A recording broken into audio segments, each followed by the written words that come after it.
ਸ੍ਰੀ ਵਾਹਿਗੁਰੂ।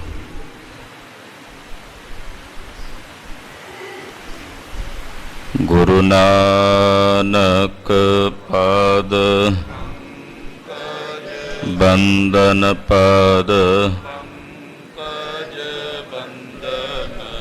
ਸਿਮਰੋ ਅੰਗਦ ਦੁਖ ਗੁਰ ਅਮਰਦਾਸ ਹਿਰਦੈ ਨਿਤ ਧਿਆਵੋ ਹਿਰਦੈ ਸ਼੍ਰੀ ਗੁਰੂ ਰਾਮਦਾਸ ਗੁਣ ਗੁਰੂ ਅਰਜਨ ਬਿਘਨਨ ਕੇ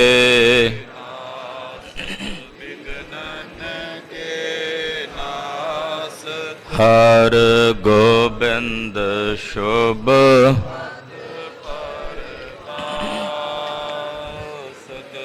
ਸ਼੍ਰੀ ਹਰਿ ਰਾਏ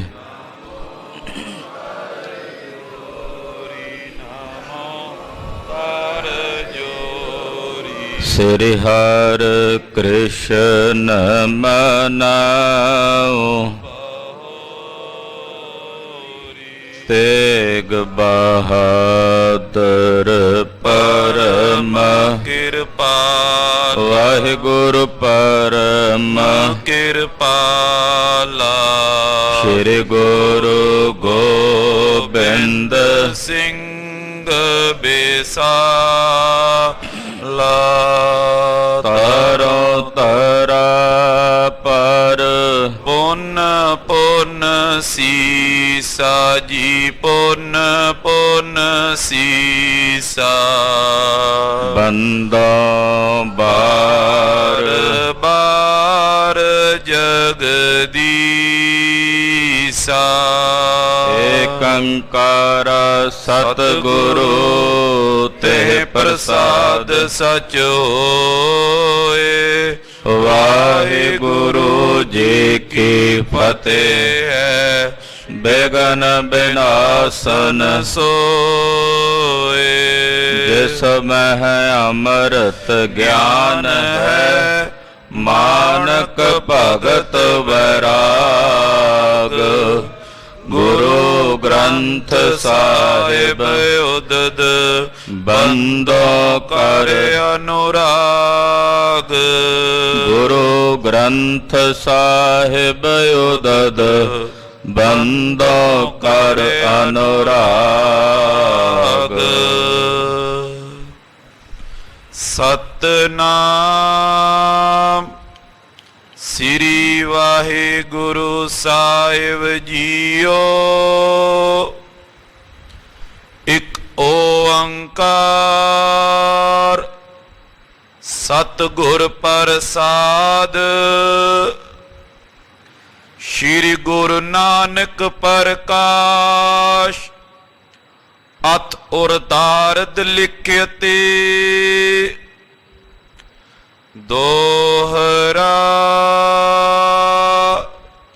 ਸ਼੍ਰੀ ਗੁਰ ਬਚਨ ਸੋਚੂਰਨੰ ਖਾਏ ਕਮਾਏ ਜਾਏ ਉਦਰ ਰੋਗ ਹੋਮੇ ਹਰਿਓ ਨਮਸਕਾਰ ਮਮਤਾਏ। ਵਾਹਿਗੁਰੂ ਜੀ ਕਾ ਖਾਲਸਾ ਵਾਹਿਗੁਰੂ ਜੀ ਕੀ ਫਤਿਹ। ਧੰਨ ਧੰਨ ਗੁਰਦੇਵ ਜਿਸ ਸੰਗ ਹਰ ਜਪੇ ਗੁਰ ਕਿਰਪਾਲ ਜਪੈ ਤਾਪ ਗੁਣ ਸਭ ਛਪੇ। ਐਸੇ ਕਰਨ ਕਾਰਨ ਦੀਨ ਦਿਆਲ ਭਗਤ ਵਛਲ ਅਨਾਥਨਾਥ ਜਗਤ ਗੁਰੂ ਸ਼੍ਰੀ ਗੁਰੂ ਗ੍ਰੰਥ ਸਾਹਿਬ ਜੀ ਮਹਾਰਾਜ ਜੀ ਦੀ ਪਵਿੱਤਰ ਪਾਵਨ ਹਜ਼ੂਰੀ 'ਚ ਜੁੜ ਬੈਠੀ ਗੁਰੂ ਕੀ ਸਾਜੀ ਔਰ ਨਵਾਜੀ ਹੋਈ ਸਤਿਗੁਰਾਂ ਦੇ ਪਰਮ ਪਿਆਰ 'ਚ ਪਰੋਤੀ ਹੋਈ ਗੁਰੂ ਰੰਗ 'ਚ ਰੰਗੀ ਹੋਈ ਗੁਰੂ ਕਾ ਖਾਸ ਰੂਪ ਗੁਰੂ ਖਾਲਸਾ ਸਾਧ ਸੰਗਤ ਜੀਓ ਧੰਤਾ ਦੇ ਪਾਤਰ ਹੋ ਵੱਡਿਆਂ ਭਾਗਾਂ ਵਾਲੇ ਹੋ। ਨੇਤਾ ਪ੍ਰਤੀ ਸਾਹਿਬ ਨੌਵੇਂ ਗੁਰਦੇਵ ਦੇ ਪਾਵਨ ਪਵਿੱਤਰ ਸਥਾਨ ਗੁਰਦੁਆਰਾ ਸ੍ਰੀ ਦੁੱਖ ਨਿਵਾਰਨ ਸਾਹਿਬ ਜੀ ਵਿਖੇ ਹਾਜ਼ਰੀਆਂ ਭਰ ਕੇ ਪਹਿਲੇ ਪਾਤਸ਼ਾਹ ਧੰਨ ਗੁਰੂ ਨਾਨਕ ਦੇਵ ਸਾਹਿਬ ਜੀ ਦੀ ਜਨਮ ਸਾਖੀ ਬਹੁਤ ਹੀ ਅਦਬ ਸਤਿਕਾਰ ਸ਼ਰਧਾ ਭਾਵਨਾ ਸਹਿਤ ਆਪ ਜੀ ਸਰਵਣ ਕਰ ਰਹੇ ਹੋ। ਗੁਰੂ ਸਾਹਿਬ ਦੇ ਸਮੇਂ ਤੋਂ ਇਹ ਮਰਿਆਦਾ ਚੱਲਦੀ ਆਉਂਦੀ ਹੈ। ਪਿਛਲੇ ਪਹਿਰ ਸ਼ਾਮ ਦੇ ਸਮੇਂ ਸਤਿਗੁਰਾਂ ਦੇ ਇਤਿਹਾਸ ਦੀ ਕਥਾ ਹੋਣੀ, ਜਨਮ ਸਾਖੀਆਂ ਪੜ੍ਹੀਆਂ ਸੁਣੀਆਂ ਜਾਣੀਆਂ। ਸੁਬਹ ਅੰਮ੍ਰਿਤ ਵੇਲੇ ਗੁਰਬਾਣੀ ਦੀ ਕਥਾ ਹੋਣੀ ਔਰ ਸੰਧਿਆ ਸਮੇਂ ਸ਼ਾਮ ਦੇ ਸਮੇਂ ਸਤਿਗੁਰਾਂ ਦੇ ਘਰ ਦੇ ਇਤਿਹਾਸ ਦੀ ਕਥਾ ਹੋਣੀ। ਇਹ ਮਰਿਆਦਾ ਗੁਰੂ ਸਾਹਿਬ ਦੇ ਸਮੇਂ ਤੋਂ, ਗੁਰੂ ਕਾਲ ਤੋਂ ਚੱਲਦੀ ਆ ਰਹੀ ਹੈ। ਧੰਨ ਗੁਰੂ ਨਾਨਕ ਸਾਹਿਬ ਸੱਚੇ ਪਾਤਸ਼ਾਹ ਜੀ ਮਹਾਰਾਜ ਸੱਚਖੰਡ ਵਿਖੇ ਅਕਾਲ ਪੁਰਖ ਜੀ ਦੇ ਸਨਮੁਖ ਸੋਦਰ ਉਚਾਰਨ ਕੀਤਾ ਹੈ। ਨਿਰੰਕਾਰ ਪਰਮੇਸ਼ਰ ਦੇ ਘਰ ਦੀ ਸੋਭਾ ਗਾਈ ਹੈ। ਉਹ ਕਥਾ ਆਪਾਂ ਕੱਲ ਦੇ ਪ੍ਰਸੰਗ ਵਿੱਚ ਸਰਵਣ ਕੀਤੀ ਕਿ ਸੱਚਖੰਡ ਤੋਂ ਵਾਪਸ ਭਗਤ ਧਰੂ ਜੀ ਦੇ ਕੋਲ ਆਏ ਨੇ। ਮਹਾਰਾਜ ਭਗਤ ਧਰੂ ਜੀ ਨਾਲ ਵਾਰਤਾਲਾਪ ਹੋ ਰਹੀ ਹੈ। ਆਓ ਮਨ ਬਿਰਤੀਆਂ ਇਕਾਗਰ ਕਰੀਏ। ਸਤਿਗੁਰੂ ਗੁਰੂ ਨਾਨਕ ਸਾਹਿਬ ਜੀ ਦੀ ਅੰਮ੍ਰਿਤਮਈ ਕਥਾ ਹੈ। ਇਹ ਨਿਰੰਕਾਰ ਦੀ ਕਥਾ ਹੈ। ਗੁਰੂ ਖਾਲਸਾ ਜੀ ਗੁਰੂ ਨਾਨਕ ਸਾਹਿਬ ਨਿਰੰਕਾਰ ਅਕਾਲ ਪੁਰਖ ਪਰਮੇਸ਼ਵਰ ਨੇ, ਉਹਰੇ ਪਰਮੇਸ਼ਰ ਦੀ ਕਥਾ ਹੈ, ਅਕਾਲ ਪੁਰਖ ਦੀ ਕਥਾ ਹੈ, ਹਰੀ ਦੀ ਕਥਾ ਹੈ। ਦੁਨੀਆਂ ਦੀਆਂ ਜਿੰਨੀਆਂ ਵੀ ਕਥਾਵਾਂ ਕਥਨ ਕੀਤੀਆਂ ਜਾਂਦੀਆਂ ਨੇ, ਸਭ ਤੋਂ ਉੱਤਮ ਹਰੀ ਪਰਮੇਸ਼ਰ ਦੀ ਕਥਾ ਹੈ। ਸਭ ਤੇ ਉੱਤਮ ਹਰ ਕੀ ਕਥਾ। ਇਹ ਗੁਰੂ ਨਾਨਕ ਸਾਹਿਬ ਦੀ ਕਥਾ ਹਰੀ ਦੀ ਕਥਾ ਹੈ। ਆਓ ਮਨ ਬਿਰਤੀਆਂ ਇਕਾਗਰ ਕਰਕੇ ਸੁਣੀਏ। ਗੁਰੂ ਪਾਤਸ਼ਾਹ ਦੇ ਪਵਿੱਤਰ ਚਰਨਾਂ ਵਿੱਚ ਆਪਣੀਆਂ ਹਾਜ਼ਰੀਆਂ ਲਵਾਓ।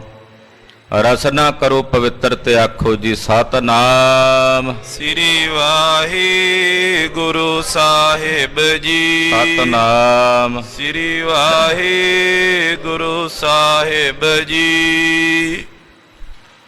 ਇੱਕ ਓੰਕਾਰ ਸਤਿਗੁਰ ਪ੍ਰਸਾਦ।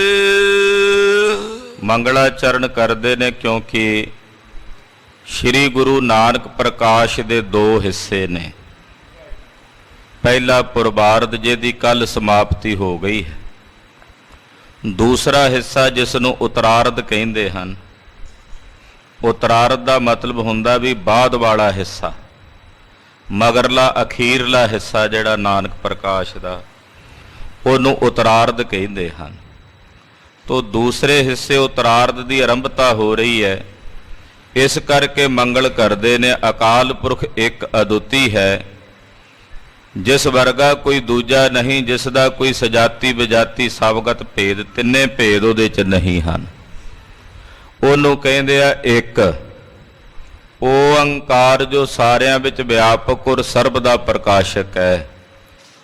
ਸਤਿਗੁਰਾਂ ਦੀ ਕਿਰਪਾ ਦੁਆਰਾ ਤਿਸ ਪਾਰ ਬ੍ਰਹਮ ਪਰਮੇਸ਼ਰ ਦੇ ਸਰੂਪ ਦੀ ਪ੍ਰਾਪਤੀ ਹੁੰਦੀ ਹੈ। ਇਹ ਮੰਗਲਾਚਰਨ ਕਰਕੇ ਮਹਾਰਾਜ ਜੀ ਸਤਿਗੁਰੂ ਗੁਰੂ ਨਾਨਕ ਸਾਹਿਬ ਜੀ ਦਾ ਇਹ ਮੰਗਲ ਹੈ, ਅਕਾਲ ਪੁਰਖ ਜੀ ਦਾ ਇਹ ਮੰਗਲ ਹੈ। ਅੱਗੇ ਇਤਿਹਾਸ ਦੀ ਕਥਾ ਆਰੰਭ ਹੁੰਦੀ ਹੈ। ਸ਼੍ਰੀ ਗੁਰੂ ਨਾਨਕ ਪ੍ਰਕਾਸ਼ ਅਤ ਉਰ ਤਾਰਤ ਲਿਖਿਤੇ।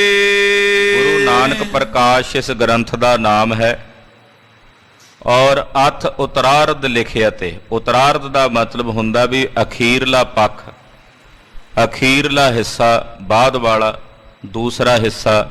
ਗੁਰੂ ਨਾਨਕ ਪ੍ਰਕਾਸ਼ ਦਾ ਮਹਾਂਕਵੀ ਜੀ ਕਹਿੰਦੇ ਅਸੀਂ ਲਿਖਦੇ ਹਾਂ। ਪਹਿਲਾਂ ਗੁਰੂ ਸਾਹਿਬ ਦੇ ਚਰਨਾਂ ਦਾ ਮੰਗਲ ਕਰਦੇ ਹਨ। ਦੋਹਰਾ ਸ਼੍ਰੀ ਗੁਰ ਬਚਨ ਸੋਚੂਰਨੰ ਖਾਏ ਕਮਾਏ ਜਾਏ। ਆਯੁਰਵੈਦ ਦੇ ਵਿੱਚ ਜਦੋਂ ਪੇਟ ਦੀ ਦਰਦ ਹੋਵੇ, ਪੇਟ ਦੀ ਕੋਈ ਬਿਮਾਰੀ ਹੋਵੇ, ਉਹਦੀ ਨਿਰਵਿਰਤੀ ਲਈ ਚੂਰਨ ਬਣਾਏ ਜਾਂਦੇ ਨੇ, ਫੱਕੀਆਂ ਬਣਾਈਆਂ ਜਾਂਦੀਆਂ। ਤੇ ਉਹ ਚੂਰਨ ਜਿਭ ਨਾਲ ਚੱਟ ਕੇ ਖਾਧੇ ਜਾਂਦੇ ਆ ਜਾਂ ਗਰਮ ਪਾਣੀ ਨਾਲ ਖਾਧੇ ਜਾਂਦੇ ਆ ਵੀ ਪੇਟ ਦੀ ਬਿਮਾਰੀ ਠੀਕ ਹੋ ਜਾਏ। ਇਸ ਕਰਕੇ ਇੱਥੇ ਚੂਰਨ ਸ਼ਬਦ ਦੀ ਵਰਤੋਂ ਕੀਤੀ। ਐਲੋਪੈਥੀ ਵਿੱਚ ਅੱਜ ਕੱਲ੍ਹ ਅਨੇਕ ਪ੍ਰਕਾਰ ਦੀਆਂ ਗੋਲੀਆਂ ਨੇ ਤੇ ਆਯੁਰਵੈਦ ਦੇ ਵਿੱਚ ਪੇਟ ਦੀ ਬਿਮਾਰੀ ਵਾਸਤੇ ਬਹੁਤੇ ਚੂਰਨ ਬਣਾਏ ਜਾਂਦੇ ਸੀ। ਤੋ ਮਾਂ ਕਵੀ ਜੀ ਕਹਿੰਦੇ ਗੁਰੂ ਨਾਨਕ ਸਾਹਿਬ ਦੇ ਜਿਹੜੇ ਬਚਨ ਨੇ ਨਾ, ਇਹ ਨੇ ਚੂਰਨ ਦੇ ਸਮਾਨ। ਹੁਣ ਉਹ ਚੂਰਨ ਖਾਧਾ ਜਾਂਦਾ ਤੇ ਗੁਰੂ ਨਾਨਕ ਸਾਹਿਬ ਦੇ ਜਿਹੜੇ ਬਚਨ ਚੂਰਨ ਦੇ ਸਮਾਨ ਨੇ। ਇਹ ਕਿਵੇਂ ਖਾਧੇ ਜਾਂਦੇ ਆ? ਇਹ ਖਾਧੇ ਜਾਂਦੇ ਆ ਕਮਾਈ ਕਰਕੇ। ਗੁਰੂ ਸਾਹਿਬ ਦੇ ਬਚਨਾਂ ਨੂੰ ਜਦੋਂ ਅਸੀਂ ਕਮਾਉਂਦੇ ਆ, ਇੱਦਾਂ ਇਹ ਚੂਰਨ ਖਾਈਦਾ, ਇੱਦਾਂ ਇਸ ਚੂਰਨ ਨੂੰ ਗ੍ਰਹਿਣ ਕਰੀਦਾ। ਗੁਰੂ ਕੇ ਬਚਨ ਕਮਾਉਣੇ ਹਨ। ਹਾਂਜੀ। ਉਦਰ ਰੋਗ ਹੋਮੇ ਹਰਿਓ, ਨਮਸਕਾਰ ਮਮਤਾਏ। ਜਿਨ੍ਹਾਂ ਨੇ ਗੁਰੂ ਕੇ ਬਚਨਾਂ ਨੂੰ ਕਮਾਇਆ, ਇਹ ਚੂਰਨ ਖਾਧਾ, ਉਹਨਾਂ ਦੇ ਪੇਟ ਦੇ ਵਿੱਚ ਜਿਹੜਾ ਹਉਮੈ ਦਾ ਰੋਗ ਸੀ, ਉਹ ਰੋਗ ਦੂਰ ਹੋ ਗਿਆ। ਤੇ ਜਿਨ੍ਹਾਂ ਦੇ ਅੰਦਰੋਂ ਹਉਮੈ ਦਾ ਰੋਗ ਦੂਰ ਹੋਇਆ, ਮਾਂ ਕਵੀ ਜੀ ਕਹਿੰਦੇ ਇਹੋ ਜਿਹੇ ਗੁਰਮੁਖਾਂ ਨੂੰ ਮੇਰੀ ਨਮਾਮ ਹੈ, ਮੇਰੀ ਨਮਸਕਾਰ ਹੈ। ਨਮਸਕਾਰ ਮਮ, ਤਾਹੇ ਮੇਰੀ ਉਹਨਾਂ ਨੂੰ ਨਮਸਕਾਰ ਹੈ ਜਿਨ੍ਹਾਂ ਨੇ ਹਉਮੈ ਛੱਡ ਦਿੱਤੀ ਹੈ। ਗੁਰੂ ਕੇ ਬਚਨ ਕਮਾ ਕੇ ਜਿਨ੍ਹਾਂ ਹਉਮੈ ਦਾ ਤਿਆਗ ਕਰ ਦਿੱਤਾ, ਗੁਰ ਕੇ ਬਚਨ ਜਿਨ੍ਹਾਂ ਨੇ ਕਮਾ ਲਏ ਨੇ। ਸਤਿਗੁਰ ਸ਼ਬਦ ਕਮਾਏ ਜਿਨ, ਸਤਿਗੁਰ ਸ਼ਬਦ ਕਮਾਏ ਜਿਨ, ਜੀਤੇ ਪੰਚ ਵਿਕਾਰ, ਤਿਹ ਸੰਤਨ ਕੋ ਵੰਦਨਾ, ਸਿਰ ਚਰਨਨ ਪਰ ਧਾਰ।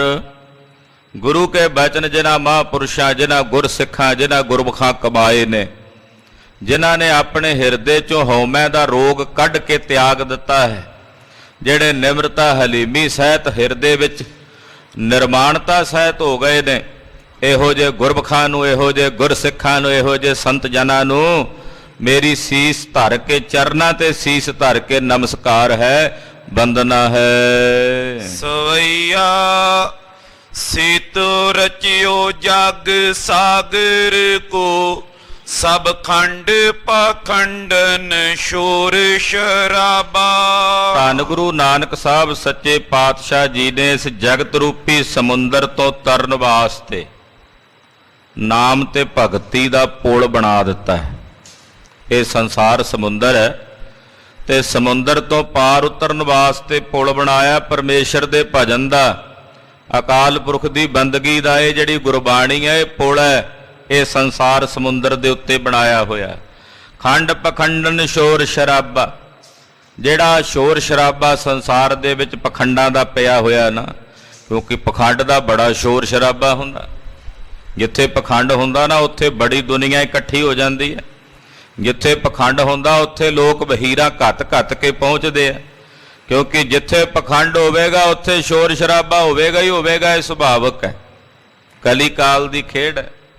ਸਤਿਗੁਰੂ ਗੁਰੂ ਨਾਨਕ ਸਾਹਿਬ ਨੇ ਆ ਜਿਹੜਾ ਪਖੰਡ ਦਾ ਸ਼ੋਰ ਸ਼ਰਾਬਾ, ਇਹਨੂੰ ਖੰਡ ਦਿੱਤਾ ਹੈ, ਪਖੰਡ ਨੂੰ ਖੰਡ ਕੇ ਦੂਰ ਕਰ ਦਿੱਤਾ ਹੈ, ਔਰ ਇਹ ਸੰਸਾਰ ਸਮੁੰਦਰ ਤੋਂ ਤਰਨ ਵਾਸਤੇ ਪੁਲ ਬਣਾ ਦਿੱਤਾ ਹੈ। ਕੀਰਤ ਗਾਏ ਸੋਨੇ ਪ੍ਰਭੂ ਕੀ, ਤਨ ਅਹੰ ਤਜੀਏ ਲਖ ਰੰਗ ਸ਼ਾਹਬਾ।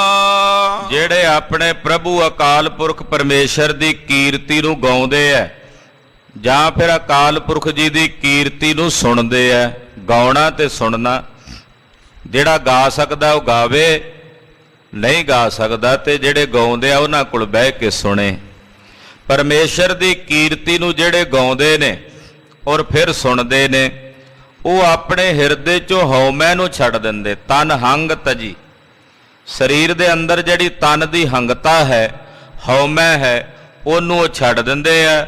ਲਖ ਰੰਗ ਸਹਾਬਾ, ਸਹਾਬਾ ਕਹਿੰਦੇ ਆ ਵੀ ਆ ਜਿਹੜਾ ਸੂਹਾ ਜਿਹਾ ਰੰਗ ਨਹੀਂ ਹੁੰਦਾ, ਜਿਹਨੂੰ ਆਪਾਂ ਕਹਿ ਦਿੰਦੇ ਆ ਕਸੁੰਬੇ ਦਾ ਰੰਗ, ਕਹਿੰਦੇ ਸੰਸਾਰ ਦੇ ਰੰਗਾਂ ਨੂੰ ਉਹ ਕਸੁੰਬੇ ਦਾ ਰੰਗ ਜਾਣ ਕੇ ਤਿਆਗ ਦਿੰਦੇ ਨੇ, ਛੱਡ ਦਿੰਦੇ ਨੇ। ਤਨ ਦੀ ਹੰਗਤਾ ਨੂੰ ਇਉਂ ਛੱਡਦੇ ਨੇ ਜਿਵੇਂ ਕਸੁੰਬੇ ਦਾ ਰੰਗ ਛੱਡ ਦੇਈਦਾ ਹੈ। ਰੰਗ ਤਨੀ ਦੁਖ ਪਾਰ ਪਰੇ, ਅਵਲੋਕਤ ਹੈ ਨਿਜ ਰੂਪੇ ਆਜਾਬਾ। ਭਾਵੇਂ ਕੋਈ ਗਰੀਬੜਾ ਤੇ ਭਾਵੇਂ ਕੋਈ ਧਨੀ ਹੈ, ਗੁਰੂ ਨਾਨਕ ਸਾਹਿਬ ਦੇ ਚਰਨਾਂ 'ਚ ਜਿਹੜਾ ਵੀ ਆ ਗਿਆ, ਭਾਵੇਂ ਉਹ ਗਰੀਬ ਹੈ ਤੇ ਭਾਵੇਂ ਅਮੀਰ ਹੈ ਦੁਨਿਆਵੀ ਤੌਰ ਤੇ, ਰੰਕ ਹੋਵੇ ਭਾਵੇਂ ਧਨੀ ਹੋਵੇ, ਰਾਜਾ ਹੋਵੇ ਭਾਵੇਂ ਭਿਖਾਰੀ ਹੋਵੇ, ਜਿਹੜਾ ਜਿਹੜਾ ਗੁਰੂ ਨਾਨਕ ਸਾਹਿਬ ਦੀ ਸ਼ਰਨ ਚ ਆ ਕੇ ਮਹਾਰਾਜ ਜੀ ਦੇ ਦਰਸ਼ਨ ਕਰਦਾ ਉਹ ਆਪਣੇ ਅਜਬ ਸਵਰੂਪ ਨੂੰ ਵੇਖ ਕੇ ਸੰਸਾਰ ਤੋਂ ਪਾਰ ਉਤਰ ਜਾਂਦਾ ਹੈ। ਕੋਈ ਹੋਵੇ, ਸ਼ਰਤ ਨਹੀਂ ਧਨੀ ਹੋਵੇ।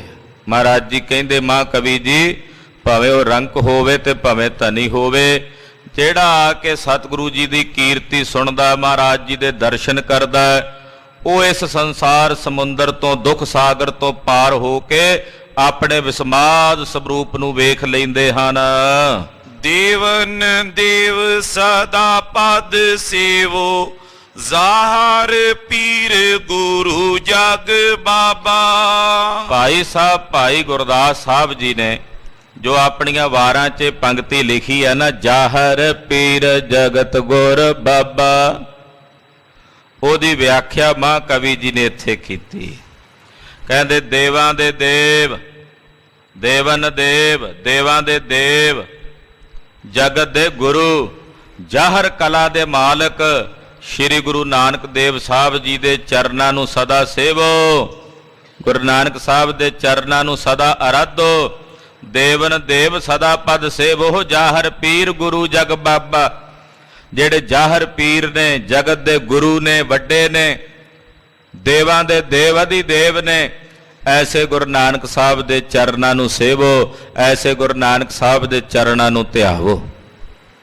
ਕਲਗੀਧਰ ਸਵਾਮੀ ਜੀ ਲਿਖਦੇ ਹੈ, ਤਵਕ ਚਰਨ ਰਤਿਅੰ, ਤਵਕ ਚਰਨ ਰਤਿਅੰ, ਮਹਾਰਾਜ ਮੈਂ ਤੁਹਾਡੇ ਚਰਨਾਂ ਦੇ ਪ੍ਰੇਮ ਰੰਗ ਵਿੱਚ ਰਤਿਆ ਗਿਆ। ਤਵਕ, ਤਵਕ ਦਾ ਮਤਲਬ ਤੁਹਾਡੇ, ਤੁਹਾਡੇ ਚਰਨ ਕਮਲਾਂ ਦੇ ਪ੍ਰੇਮ ਰੰਗ ਵਿੱਚ ਮੈਂ ਰੰਗਿਆ ਗਿਆ। ਗੁਰੂ ਨਾਨਕ ਸਾਹਿਬ ਦੇ ਚਰਨਾਂ ਵਾਲੀ ਮੌਜ ਖਾਲਸਾ ਜੀ ਲੋਕ ਪਰਲੋਕ ਦੋਹਾਂ ਜਹਾਨਾਂ 'ਚ ਨਹੀਂ ਲੱਭਦੀ, ਇਦਾਂ ਕਹਿ ਸਕਦੇ।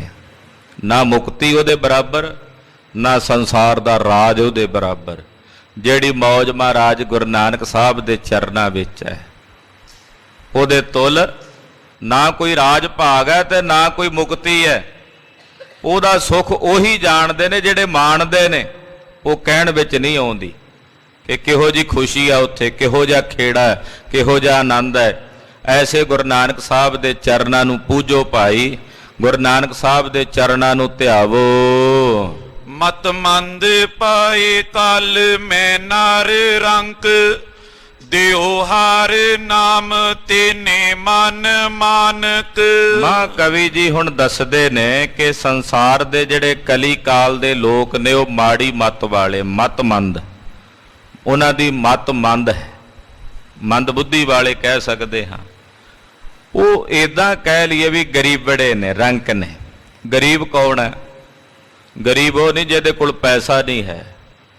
ਧਾਰਮਿਕ ਦ੍ਰਿਸ਼ਟੀ ਵਿੱਚ ਉਹ ਗਰੀਬ ਹੈ ਜਿਹਦੇ ਕੋਲ ਪਰਮੇਸ਼ਰ ਦਾ ਭਜਨ ਨਹੀਂ ਹੈ, ਜਿਹੜਾ ਰੱਬ ਦੇ ਨਾਮ ਤੋਂ ਵਿਹੂਣਾ, ਉਹ ਗਰੀਬ ਹੈ, ਉਹ ਰੰਕ ਹੈ।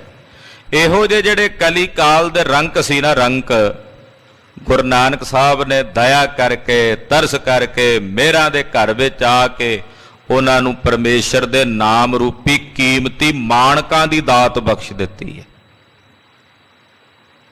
ਦਇਓ ਹਰ ਨਾਮ ਤਿਨੈ ਮਨ ਮਾਨਕ, ਉਹਨਾਂ ਦੇ ਮਨਾਂ ਵਿੱਚ ਆ ਮਾਣਕ, ਕੀਮਤੀ ਮਾਣਕ, ਪਰਮੇਸ਼ਰ ਦੇ ਨਾਮ ਦਾ ਕੀਮਤੀ ਮਾਣਕ। ਸਤਿਨਾਮ ਵਾਹਿਗੁਰੂ, ਸਤਿਨਾਮ ਵਾਹਿਗੁਰੂ, ਸਤਿਨਾਮ ਵਾਹਿਗੁਰੂ, ਸਤਿਨਾਮ ਵਾਹਿਗੁਰੂ, ਸਤਿਨਾਮ ਵਾਹਿਗੁਰੂ, ਸਤਿਨਾਮ ਵਾਹਿਗੁਰੂ, ਸਤਿਨਾਮ ਵਾਹਿਗੁਰੂ, ਸਤਿਨਾਮ ਵਾਹਿਗੁਰੂ। ਇਹ ਮਾਣਕ ਹੈ ਸਾਧ ਸੰਗਤ ਜੀ, ਕੀਮਤੀ ਮਾਣਕ। ਸਾਡੇ ਵਰਗੇ ਕੰਗਲਿਆਂ ਨੂੰ, ਗਰੀਬਾਂ ਨੂੰ ਗੁਰੂ ਨਾਨਕ ਸਾਹਿਬ ਨੇ ਇਹ ਕੀਮਤੀ ਮਾਣਕ ਦੇ ਕੇ ਸ਼ਾਹੂਕਾਰ ਬਣਾਇਆ, ਸ਼ਾਹੂਕਾਰ, ਸੇਠ ਬਣਾਇਆ ਸਤਿਗੁਰਾਂ ਨੇ। ਤੇ ਜਿਹਦੇ ਕੋਲੇ ਮਾਣਕ ਹੈ ਉਹੀ ਸੇਠ ਹੈ। ਜਿਹੜਾ ਇਸ ਮਾਣਕ ਤੋਂ ਵੀ ਹੋਣਾ ਦੁਨਿਆਵੀ ਧਨ ਜਿੰਨਾ ਮਰਜ਼ੀ ਜੋੜੀ ਫਿਰੇ ਉਹ ਕੰਗਲਾ ਹੈ। ਬਸਤਾ ਟੁੱਟੀ ਝੁੰਪੜੀ ਚੀਰ ਸਭ ਛਿੰਨਾ, ਜਾਤ ਨਾ ਪਤ ਨਾ ਆਦਰੋ ਉਦਿਆਨ ਪਰਮਿੰਨਾ, ਮਿੱਤਰ ਨਾ ਇਠ ਧਨ ਰੂਪਹੀਣ ਕਿਛ ਸਾਕ ਨਾ ਸਿੰਨਾ, ਰਾਜਾ ਸਗਲੀ ਸ੍ਰਿਸ਼ਟ ਕਾ ਹਰ ਨਾਮ ਮਨ ਭਿੰਨਾ। ਜਿਹਦਾ ਨਾਮ ਦੇ ਵਿੱਚ ਮਨ ਭਿੱਜਾ ਉਹ ਸਾਰੀ ਸ੍ਰਿਸ਼ਟੀ ਦਾ ਰਾਜਾ ਹੈ। ਇਹ ਰਾਜੇ ਬਣਾਇਆ ਗੁਰੂ ਨਾਨਕ ਸਾਹਿਬ ਨੇ ਸਾਨੂੰ, ਰਾਜੇ ਬਾਦਸ਼ਾਹ ਬਣਾਇਆ ਗੁਰੂ ਕਲਗੀਧਰ ਸੁਆਮੀ ਨੇ ਸਾਨੂੰ, ਐਸੇ ਨਾਮ ਦੀ ਦਾਤ ਦੇ ਕਰਕੇ। ਤਨ ਮਨ ਤਜੇ ਸਿਮਰੇ ਜੇ ਸਦਾ, ਪ੍ਰਗਟੇ ਘਟ ਅੰਤਰ ਗਿਆਨੀ ਅਚਾਨਕ। ਜਿਹੜੇ ਇਸ ਨਾਮ ਨੂੰ ਸਦਾ ਲਈ ਸਿਮਰਦੇ ਨੇ, ਵਾਹਿਗੁਰੂ ਵਾਹਿਗੁਰੂ ਸਦਾ ਲਈ ਸਿਮਰਦੇ ਨੇ, ਉਹ ਆਪਣੇ ਸਰੀਰ ਦਾ ਮਾਣ ਛੱਡ ਦਿੰਦੇ ਐ। ਤਨ ਮਾਨ ਤਜੇ, ਉਹ ਆਪਣੇ ਤਨ ਦਾ ਮਾਣ ਛੱਡ ਦਿੰਦੇ ਐ। ਪ੍ਰਗਟੇ ਘਟ ਅੰਤਰ ਗਿਆਨ ਅਚਾਨਕ, ਇੱਕ ਦਿਨ ਅਚਾਨਕ ਹੀ, ਆਹਾ ਅਚਾਨਕ ਹੀ ਉਹਨਾਂ ਦੇ ਅੰਦਰ ਗਿਆਨ ਦਾ ਚਾਨਣਾ ਪ੍ਰਗਟ ਹੋ ਜਾਂਦਾ। ਇਹ ਨਾਮ ਸਿਮਰਨ ਵਾਲੇ, ਜਿਹੜਾ ਇਹ ਨਾਮ ਸਿਮਰਦੇ ਆ ਵਾਹਿਗੁਰੂ, ਤੇ ਸਿਮਰਦਿਆਂ ਸਿਮਰਦਿਆਂ ਜਦੋਂ ਸਰੀਰ ਦਾ ਮਾਣ ਚਲਿਆ ਜਾਂਦਾ ਨਾ, ਤਨ ਮਾਣ ਛੱਡ ਦਿੰਦੇ ਆ, ਤਨ ਬਿਮਾਨ ਛੱਡ ਦਿੰਦੇ ਆ। ਇੱਕ ਦਿਨ ਐਸਾ ਆਉਂਦਾ, ਆਵੇਗਾ ਜ਼ਰੂਰ, ਇਸ ਜਨਮ 'ਚ ਆ ਜਾਏ, ਨਹੀਂ ਆਇਆ ਤੇ ਆਸ ਰੱਖੋ ਮੇਰੇ ਸਾਹਿਬ ਇੱਕ ਜਨਮ ਹੋਰ ਦੇ ਦੇਂ ਆਪਣੇ ਸਿੱਖਾਂ ਦੇ ਘਰ, ਦੂਸਰੇ ਜਨਮ 'ਚ ਹੋਵੇਗਾ ਜ਼ਰੂਰ। ਜਿਹੜੇ ਇਸ ਭਜਨ ਨੂੰ ਕਰਨਗੇ, ਜਿਹੜੇ ਇਸ ਨਾਮ ਨੂੰ ਜਪਣਗੇ। ਸਤਿ ਸ੍ਰੀ ਅਕਾਲ। ਅਚਾਨਕ ਹੀ ਜਦੋਂ ਹੋਣਾ, ਫਿਰ ਅਚਾਨਕ ਹੀ ਹੁੰਦਾ। ਆਹ ਆਖੋ ਸਤਿਨਾਮ ਸ੍ਰੀ ਵਾਹਿਗੁਰੂ। ਮਾਂ ਕਵੀ ਭਾਈ ਸੰਤੋਖ ਸਿੰਘ ਜੀ ਇਹੋ ਜਿਹੀਆਂ ਸੂਖਮ ਖੇਡਾਂ ਤੱਕ, ਸੂਖਮ ਤਰੰਗੀ ਬਿਰਤੀ ਨਾਲ ਪਹੁੰਚਦੇ ਆ, ਜਿੱਥੇ ਜਾ ਕੇ ਸਾਡੀ ਸੁਰਤ ਵੀ ਵਿਸਮਾਦ 'ਚ ਚਲੀ ਜਾਂਦੀ ਹੈ। ਗਿਆਨ ਜਦੋਂ ਵੀ ਹੁੰਦਾ ਅਚਾਨਕ ਹੀ ਹੁੰਦਾ, ਕੋਈ ਥਾਲ 'ਚ ਪਰੋਸ ਕੇ ਨਹੀਂ ਦਿੰਦਾ ਗੁਰੂ ਖਾਲਸਾ ਜੀ। ਜਿਸ ਦਿਨ ਵੀ ਹੋਣਾ ਅਚਾਨਕ ਹੀ, ਬਸ ਉਸੇ ਵੇਲੇ ਭਰਮ ਦਾ ਪਰਦਾ ਪਾੜ ਜਾਣਾ, ਵਜਰ ਕਪਾਟ ਖੁੱਲ ਜਾਣੇ ਆ, ਕਰੋੜਾਂ ਸੂਰਜਾਂ ਦਾ ਪ੍ਰਕਾਸ਼ ਸੁੱਤੇ ਸਿੱਧੀ ਅੰਦਰੋਂ ਹੀ ਪ੍ਰਗਟ ਹੋ ਜਾਣਾ ਹੈ। ਹਾਂਜੀ। ਲਖ ਕੂਰ ਪਦਾਰਥ ਕੇ ਤਜ ਸਵਾਰਥ। ਆ ਜਿਹੜੇ ਸੰਸਾਰ ਦੇ ਪਦਾਰਥ ਨੇ ਝੂਠੇ ਨੇ, ਇਹਨਾਂ ਝੂਠੇ ਪਦਾਰਥਾਂ ਦੇ ਸਵਾਰਥ ਨੂੰ ਝੂਠਾ ਜਾਣ ਕੇ, ਇਹਨਾਂ ਦਾ ਸਵਾਰਥ ਤਿਆਗ ਕੇ, ਪੇਪਰ ਮਾਰਤ ਮੈਂ ਦੁਖ ਹਾਨਕ। ਰੱਬ ਦੇ ਪਿਆਰੇ ਇਸ ਨਾਮ ਨੂੰ ਜਪਣ ਵਾਲੇ ਪਰਮਾਰਥ ਦੇ ਪੰਧ ਹੀ ਹੋ ਗਏ ਨੇ, ਔਰ ਉਹਨਾਂ ਨੇ ਆਪਣੇ ਸਾਰੇ ਦੁੱਖਾਂ ਦਾ ਨਾਸ ਕਰ ਲਿਆ ਹੈ। ਗੁਣ ਬ੍ਰਿੰਦ ਗਹੀਰ ਸਰੀਰ ਤਰਿਓ ਬਾਰ। ਕਹਿੰਦੇ ਬੇਅੰਤ ਗੁਣਾਂ ਦੇ ਮਾਲਕ ਹੋ ਕੇ, ਗਹੀਰ ਗੰਭੀਰ ਗੁਣਾਂ ਦੇ ਮਾਲਕ ਹੋ ਕੇ ਅਕਾਲ ਪੁਰਖ ਜੀ ਨੇ ਗੁਰੂ ਨਾਨਕ ਸਾਹਿਬ ਦਾ ਸਰੀਰ ਧਾਰਨ ਕੀਤਾ ਹੈ। ਅਕਾਲ ਪੁਰਖ ਜੀ ਨੇ ਗੁਰੂ ਨਾਨਕ ਰੂਪ ਹੋ ਕੇ ਸੰਸਾਰ 'ਚ ਆਉਣਾ ਕੀਤਾ ਹੈ। ਜਾਹਰ ਪੀਰ ਗੁਰੂ ਜਗ ਨਾਨਕ। ਜਗਤ ਗੁਰੂ ਗੁਰੂ ਨਾਨਕ ਸਾਹਿਬ ਜੀ ਇਸ ਸੰਸਾਰ ਵਿੱਚ ਪ੍ਰਤੱਖ ਪੀਰ ਨੇ, ਪ੍ਰਤੱਖ ਜਾਹਰ ਪੀਰ, ਪ੍ਰਤੱਖ ਪੀਰਾਂ ਦੇ ਪੀਰ, ਪਿਰਾਨ ਪੀਰ ਹਨ। ਚੌਪਈ ਸ਼੍ਰੀ ਕਰਤਾਰ ਪੁਰਖ ਦੁਖ ਗੰਜਨ। ਸ਼੍ਰੀ ਕਰਤਾਰ ਅਕਾਲ ਪੁਰਖ ਵਾਹਿਗੁਰੂ ਜੀ ਦੇ ਘਰ ਮਹਾਰਾਜ ਜੀ ਗਏ, ਅਕਾਲ ਪੁਰਖ ਜੀ ਦੇ ਦਰਸ਼ਨ ਕੀਤੇ, ਸਿਫਤਾਂ ਕੀਤੀਆਂ, ਵਾਪਸ ਪਰਤਣ ਲੱਗੇ ਐ। ਕਰਤਾਰ ਪੁਰਖ ਅਕਾਲ ਪੁਰਖ ਜੋ ਦੁੱਖਾਂ ਦਾ ਨਾਸ਼ ਕਰਨ ਵਾਲੇ ਹਨ, ਭਗਤਨ ਕੇਰ ਸਦਾ ਮਨ ਰੰਜਨ। ਜੋ ਆਪਣੇ ਆਪ ਭਗਤਾਂ ਦੇ ਮਨਾਂ ਵਿੱਚ ਹਮੇਸ਼ਾ ਖੇੜਾ ਪੈਦਾ ਕਰਦੇ ਹਨ, ਆਪਣੇ ਆਪ ਭਗਤਾਂ ਦੇ ਹਿਰਦਿਆਂ 'ਚ ਸਦਾ ਹੀ ਆਨੰਦ ਪੈਦਾ ਕਰਦੇ ਹਨ। ਤਿਨ ਤੇ ਵਿਦਾ ਹੋਏ ਹਟ ਆਏ। ਅਕਾਲ ਪੁਰਖ ਜੀ ਕੋਲੋਂ ਵਿਦਾ ਹੋ ਕੇ ਗੁਰੂ ਨਾਨਕ ਸਾਹਿਬ ਜੀ ਵਾਪਸ ਆਏ ਹਨ। ਜਗਤ ਗੁਰੂ ਸਿੱਖਨ ਸੁਖ ਦਾਏ। ਜੋ ਸਾਰੇ ਜਗਤ ਦੇ ਗੁਰੂ ਨੇ ਔਰ ਆਪਣੇ ਸਿੱਖਾਂ ਨੂੰ ਸੁਖ ਦੇਣ ਵਾਲੇ ਹਨ। ਸ਼੍ਰੀ ਅੰਗਦ ਸੁਨੀਏ ਇਤਿਹਾਸਾ। ਭਾਈ ਬਾਲਾ ਜੀ ਇਹ ਕਥਾ ਸੁਣਾ ਰਹੇ ਨੇ ਗੁਰੂ ਅੰਗਦ ਸਾਹਿਬ ਦੇ ਦਰਬਾਰ ਵਿੱਚ। ਹੇ ਗੁਰੂ ਅੰਗਦ ਦੇਵ ਸਾਹਿਬ ਜੀ ਸੁਣੋ, ਇਹ ਅੰਮ੍ਰਿਤ ਕਥਾ ਗੁਰੂ ਨਾਨਕ ਸਾਹਿਬ ਜੀ ਦਾ ਇਤਿਹਾਸ। ਹਮਰੇ ਟਿਕਿਆ ਪਾਏ ਸੁਖ ਰਾਸਾ। ਸੱਚਖੰਡ ਤੋਂ ਵਾਪਸ ਚੱਲ ਕੇ ਗੁਰੂ ਨਾਨਕ ਸਾਹਿਬ ਸਾਡੇ ਕੋਲ ਆਏ ਭਗਤ ਧਰੂ ਜੀ ਦੇ ਪਾਸ। ਧਰੁਵ ਮੰਡਲ ਜੋ ਹੁਤੋ ਸੁਹਾਵਾ। ਧਰੂ ਮੰਡਲ ਜਿੱਥੇ ਭਗਤ ਧਰੂ ਜੀ ਵਸਦੇ ਨੇ, ਜੋ ਬੜਾ ਸੁਹਾਵਣਾ ਧਰੂ ਮੰਡਲ ਹੈ, ਤੈਂ ਤੇ ਹਮਕੋ ਸੰਗ ਰਲਾਵਾ। ਉੱਥੇ ਆ ਕੇ ਸਤਿਗੁਰੂ ਜੀ ਨੇ ਸਾਨੂੰ ਆਪਣੇ ਨਾਲ ਰਲਾ ਲਿਆ, ਨਾਲ ਲੈ ਲਿਆ। ਧਰੁਵ ਅਵਲੋਕੇ ਆਵਤ ਜਬਈ। ਭਗਤ ਧਰੂ ਜੀ ਨੇ ਜਦੋਂ ਗੁਰੂ ਨਾਨਕ ਸਾਹਿਬ ਜੀ ਨੂੰ ਵਾਪਸ ਆਉਂਦਿਆਂ ਵੇਖਿਆ, ਨਮੋ ਪਰਸ ਪਰ ਕੀਏ ਮਿਲ ਤਬਈ। ਭਗਤ ਧਰੂ ਜੀ ਨੇ ਗੁਰੂ ਸਾਹਿਬ ਨੂੰ ਪ੍ਰਣਾਮ ਕੀਤੀ ਤੇ ਭਗਤ ਧਰੂ ਜੀ ਦਾ ਸਤਿਕਾਰ ਕਰਦਿਆਂ ਸਤਿਗੁਰਾਂ ਨੇ ਵੀ ਹੱਥ ਜੋੜੇ, ਉਹਨਾਂ ਦੀ ਭਗਤੀ ਨੂੰ ਨਮਸਕਾਰ ਕੀਤੀ। ਪੂਜਨ ਲਗਿਓ ਪਤੇ ਪੁਨ ਸੋ। ਭਗਤ ਧਰੂ ਜੀ ਹੱਥ ਜੋੜ ਕੇ ਸਤਿਗੁਰੂ ਗੁਰੂ ਨਾਨਕ ਸਾਹਿਬ ਨੂੰ ਪੁੱਛਣ ਲੱਗੇ, ਜਹਾਂ ਨ ਪਹੁੰਚ ਸਕਿਓ ਕਬ ਕੋ। ਆਖਿਆ ਮਹਾਰਾਜ ਜੀ ਆਪ ਜੀ ਉੱਥੇ ਜਾ ਕੇ ਆਏ ਹੋ ਜਿੱਥੇ ਕੋਈ ਨਹੀਂ ਪਹੁੰਚ ਸਕਿਆ, ਜਿੱਥੇ ਕਿਸੇ ਦੀ ਗਮਯਤਾ ਨਹੀਂ ਹੋ ਸਕੀ। ਸੱਚਖੰਡ ਕੀ ਦਿਓ ਨਿਸ਼ਾਨੀ। ਮਹਾਰਾਜ ਜੀ ਸੱਚਖੰਡ ਦੀ ਨਿਸ਼ਾਨੀ ਦੱਸੋ ਜਿੱਥੇ ਤੁਸੀਂ ਜਾ ਕੇ ਆਏ ਹੋ। ਮਹਾਰਾਜ ਸੱਚਖੰਡ ਦੀਆਂ ਨਿਸ਼ਾਨੀਆਂ ਦੱਸੋ। ਕੈਸਾ ਦੇਖਿਓ ਪ੍ਰਭ ਨਿਰਬਾਨੀ। ਮਹਾਰਾਜ ਜੀ ਉੱਥੇ ਸੱਚਖੰਡ 'ਚ ਤੁਸੀਂ ਨਿਰੰਕਾਰ ਦੇ ਦਰਸ਼ਨ ਕਰਕੇ ਆਏ ਹੋ, ਨਿਰੰਕਾਰ ਕੈਸਾ ਹੈ ਉਸ ਨਿਰੰਕਾਰ ਦੇ ਬਾਰੇ ਦੱਸੋ। ਕੌਨੇ ਰੂਪ ਰੰਗ ਹੈ ਤਿਨ ਕੋ। ਕੈਸਾ ਰੂਪ ਰੰਗ ਹੈ ਉਸ ਨਿਰੰਕਾਰ ਅਕਾਲ ਪੁਰਖ ਵਾਹਿਗੁਰੂ ਜੀ ਦਾ।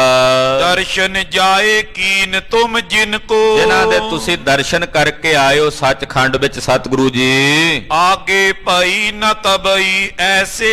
ਮੇਰੇ ਵੇਖਦਿਆਂ ਅੱਗੇ ਕਦੀ ਐਸਾ ਨਹੀਂ ਹੋਇਆ ਕਿ ਕੋਈ ਇੱਥੋਂ ਸਰੀਰ ਦੇ ਸਮੇਤ ਅੱਗੇ ਲੰਘ ਕੇ ਗਿਆ ਹੋਵੇ ਸੱਚਖੰਡ। ਮੇਰੇ ਵੇਖਦਿਆਂ ਮੈਂ ਅੱਜ ਤੋਂ ਪਹਿਲਾਂ ਕਦੇ ਨਹੀਂ ਡਿੱਠਾ ਕਿ ਕੋਈ ਅਕਾਲ ਪੁਰਖ ਜੀ ਦੇ ਘਰ ਵਿੱਚ ਸਰੀਰ ਦੇ ਸਮੇਤ, ਦੇਹ ਦੇ ਸਮੇਤ ਗਿਆ ਹੋਵੇ। ਜੇ ਕੋਈ ਸਰੀਰ ਦੇ ਸਹਿਤ ਉੱਥੇ ਗਿਆ ਹੈ ਤਾਂ ਹੈ ਗੁਰੂ ਨਾਨਕ ਸਾਹਿਬ ਜੀ ਉਹ ਕੇਵਲ ਤੁਸੀਂ ਹੋ। ਸਤਿ ਸ੍ਰੀ ਅਕਾਲ। ਹਾਂਜੀ, ਦੇਹ ਸਮੇਤ ਗਏ ਟਿਗ ਜੈਸੇ। ਜਿਵੇਂ ਸਰੀਰ ਸਮੇਤ ਆਪ ਜੀ ਨਿਰੰਕਾਰ ਦੇ ਘਰ ਗਏ। ਖਾਲਸਾ ਜੀ ਗੁਰੂ ਨਾਨਕ ਸਾਹਿਬ ਜੀ ਸਰੀਰ ਕਰਕੇ ਦਿਸਦੇ ਨੇ ਵੀ ਉਹਨਾਂ ਨੇ ਸਰੀਰ ਧਾਰਿਆ, ਪਰ ਯਾਦ ਰੱਖਿਓ ਸਤਿਗੁਰੂ ਜੀ ਸਰੀਰ ਨਹੀਂ ਹਨ। ਜੇ ਸਰੀਰ ਹੁੰਦੇ ਤੇ ਸਰੀਰ ਲੈ ਕੇ ਸੱਚਖੰਡ ਨਾ ਪਹੁੰਚਦੇ। ਜੇ ਸਰੀਰ ਹੁੰਦੇ ਤੇ ਜੋਤੀ ਜੋਤ ਸਮਾਵਣ ਦੇ ਵੇਲੇ ਕੱਲਾ ਚਾਦਰਾ ਨਾ ਰਹਿ ਜਾਂਦਾ, ਉੱਥੇ ਪਾਤਸ਼ਾਹ ਦਾ ਪਾਵਨ ਸਰੀਰ ਉੱਥੇ ਹੁੰਦਾ। ਮਹਾਰਾਜ ਜੀ ਸਰੀਰ ਨਹੀਂ, ਇਹ ਸਿੱਖ ਦੀ ਭਾਵਨਾ ਹੈ। ਦਿਸਦਾ ਹੈ ਸਰੀਰ, ਗੱਲਬਾਤ ਜੋ ਕਰਨੀ ਹੈ ਸਾਡੇ ਵਰਗੇ ਜੀਵਾਂ ਨੂੰ ਪਾਰ ਜੋ ਉਤਾਰਨਾ, ਇਸ ਕਰਕੇ ਸਰੀਰ ਦਿਸਦਾ ਹੈ ਪਰ ਸਰੀਰ ਹੈਣ ਨਹੀਂ। ਮੇਰੇ ਸਾਹਿਬ ਸਰੀਰ ਹੈਣ ਨਹੀਂ। ਉਹ ਇਸ ਕਰਕੇ ਇੱਥੇ ਕਹਿ ਰਹੇ ਨੇ ਧਰੂ ਜੀ ਮਹਾਰਾਜ ਕਦੇ ਨਹੀਂ ਡਿੱਠਾ, ਇੱਕ ਤੁਸੀਂ ਹੋ ਜੋ ਸਰੀਰ ਲੈ ਕੇ ਸੱਚਖੰਡ ਗਏ ਹੋ। ਉੱਤਮ ਭਗਤ ਧਰੁਵ ਤੁਮ ਸੁਨੀਏ। ਮਹਾਰਾਜ ਜੀ ਸੁਣ ਕੇ ਬੋਲੇ ਭਗਤ ਧਰੂ ਜੀ ਤੁਸੀਂ ਉੱਤਮ ਭਗਤ ਹੋ, ਸੁਣੋ। ਰੂਪ ਰੰਗ ਤਿਨ ਕੋ ਨੈ ਗੁਨੀਏ। ਜਿਸ ਅਕਾਲ ਦੇ ਘਰ ਅਸੀਂ ਗਏ ਸਾਂ ਉਸ ਅਕਾਲ ਦਾ ਨਾ ਕੋਈ ਰੂਪ ਹੈ ਤੇ ਨਾ ਕੋਈ ਰੰਗ ਹੈ ਤੇ ਨਾ ਕੋਈ ਰੇਖ ਹੈ। ਰੂਪ ਨਾ ਰੇਖ ਨਾ ਰੰਗ ਕਿਛ, ਤ੍ਰਿਹੁ ਗੁਣ ਤੇ ਪ੍ਰਭ ਭਿੰਨ ਚਕਰ ਚਿਹਨ ਅਰ ਬਰਨ ਜਾਤ ਅਰ ਪਾਤ ਨਹਿਨ ਜਿਹੇ ਰੂਪ ਰੰਗ ਅਰ ਰੇਖ ਭੇਖ ਕੋ ਕਹਿ ਨਾ ਸਕਤ ਕੇ। ਉਹਦਾ ਕੋਈ ਰੂਪ ਰੰਗ ਨਹੀਂ। ਭਗਤਨ ਧਿਆਨ ਹੇਤ ਬਿਨ ਜੋਨਾ। ਉਹ ਜੂਨਾ ਵਿੱਚ ਆਏ ਤੋਂ ਬਿਨਾਂ ਹੈ, ਕਲੇਸ਼ਾਂ ਤੇ ਕਰਮ ਕਾਰਨਾਂ ਤੇ ਸਦਾ ਹੀ ਸੁਤੰਤਰ ਰਹਿ ਕੇ ਭਗਤਾਂ ਦੇ ਧਿਆਨ ਹਿਤ ਰੂਪ ਹੈ। ਸੋਹਤ ਸ਼ਾਮ ਸਰੂਪ ਸਲੋਨਾ।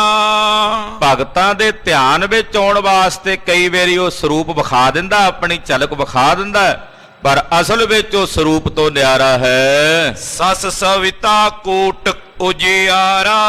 ਕਰੋੜਾਂ ਚੰਦਰਮਾ, ਕਰੋੜਾਂ ਹੀ ਸੂਰਜਾਂ ਦਾ ਚਾਨਣਾ ਹੈ ਉਹਦੇ ਸਰੂਪ ਵਿੱਚ।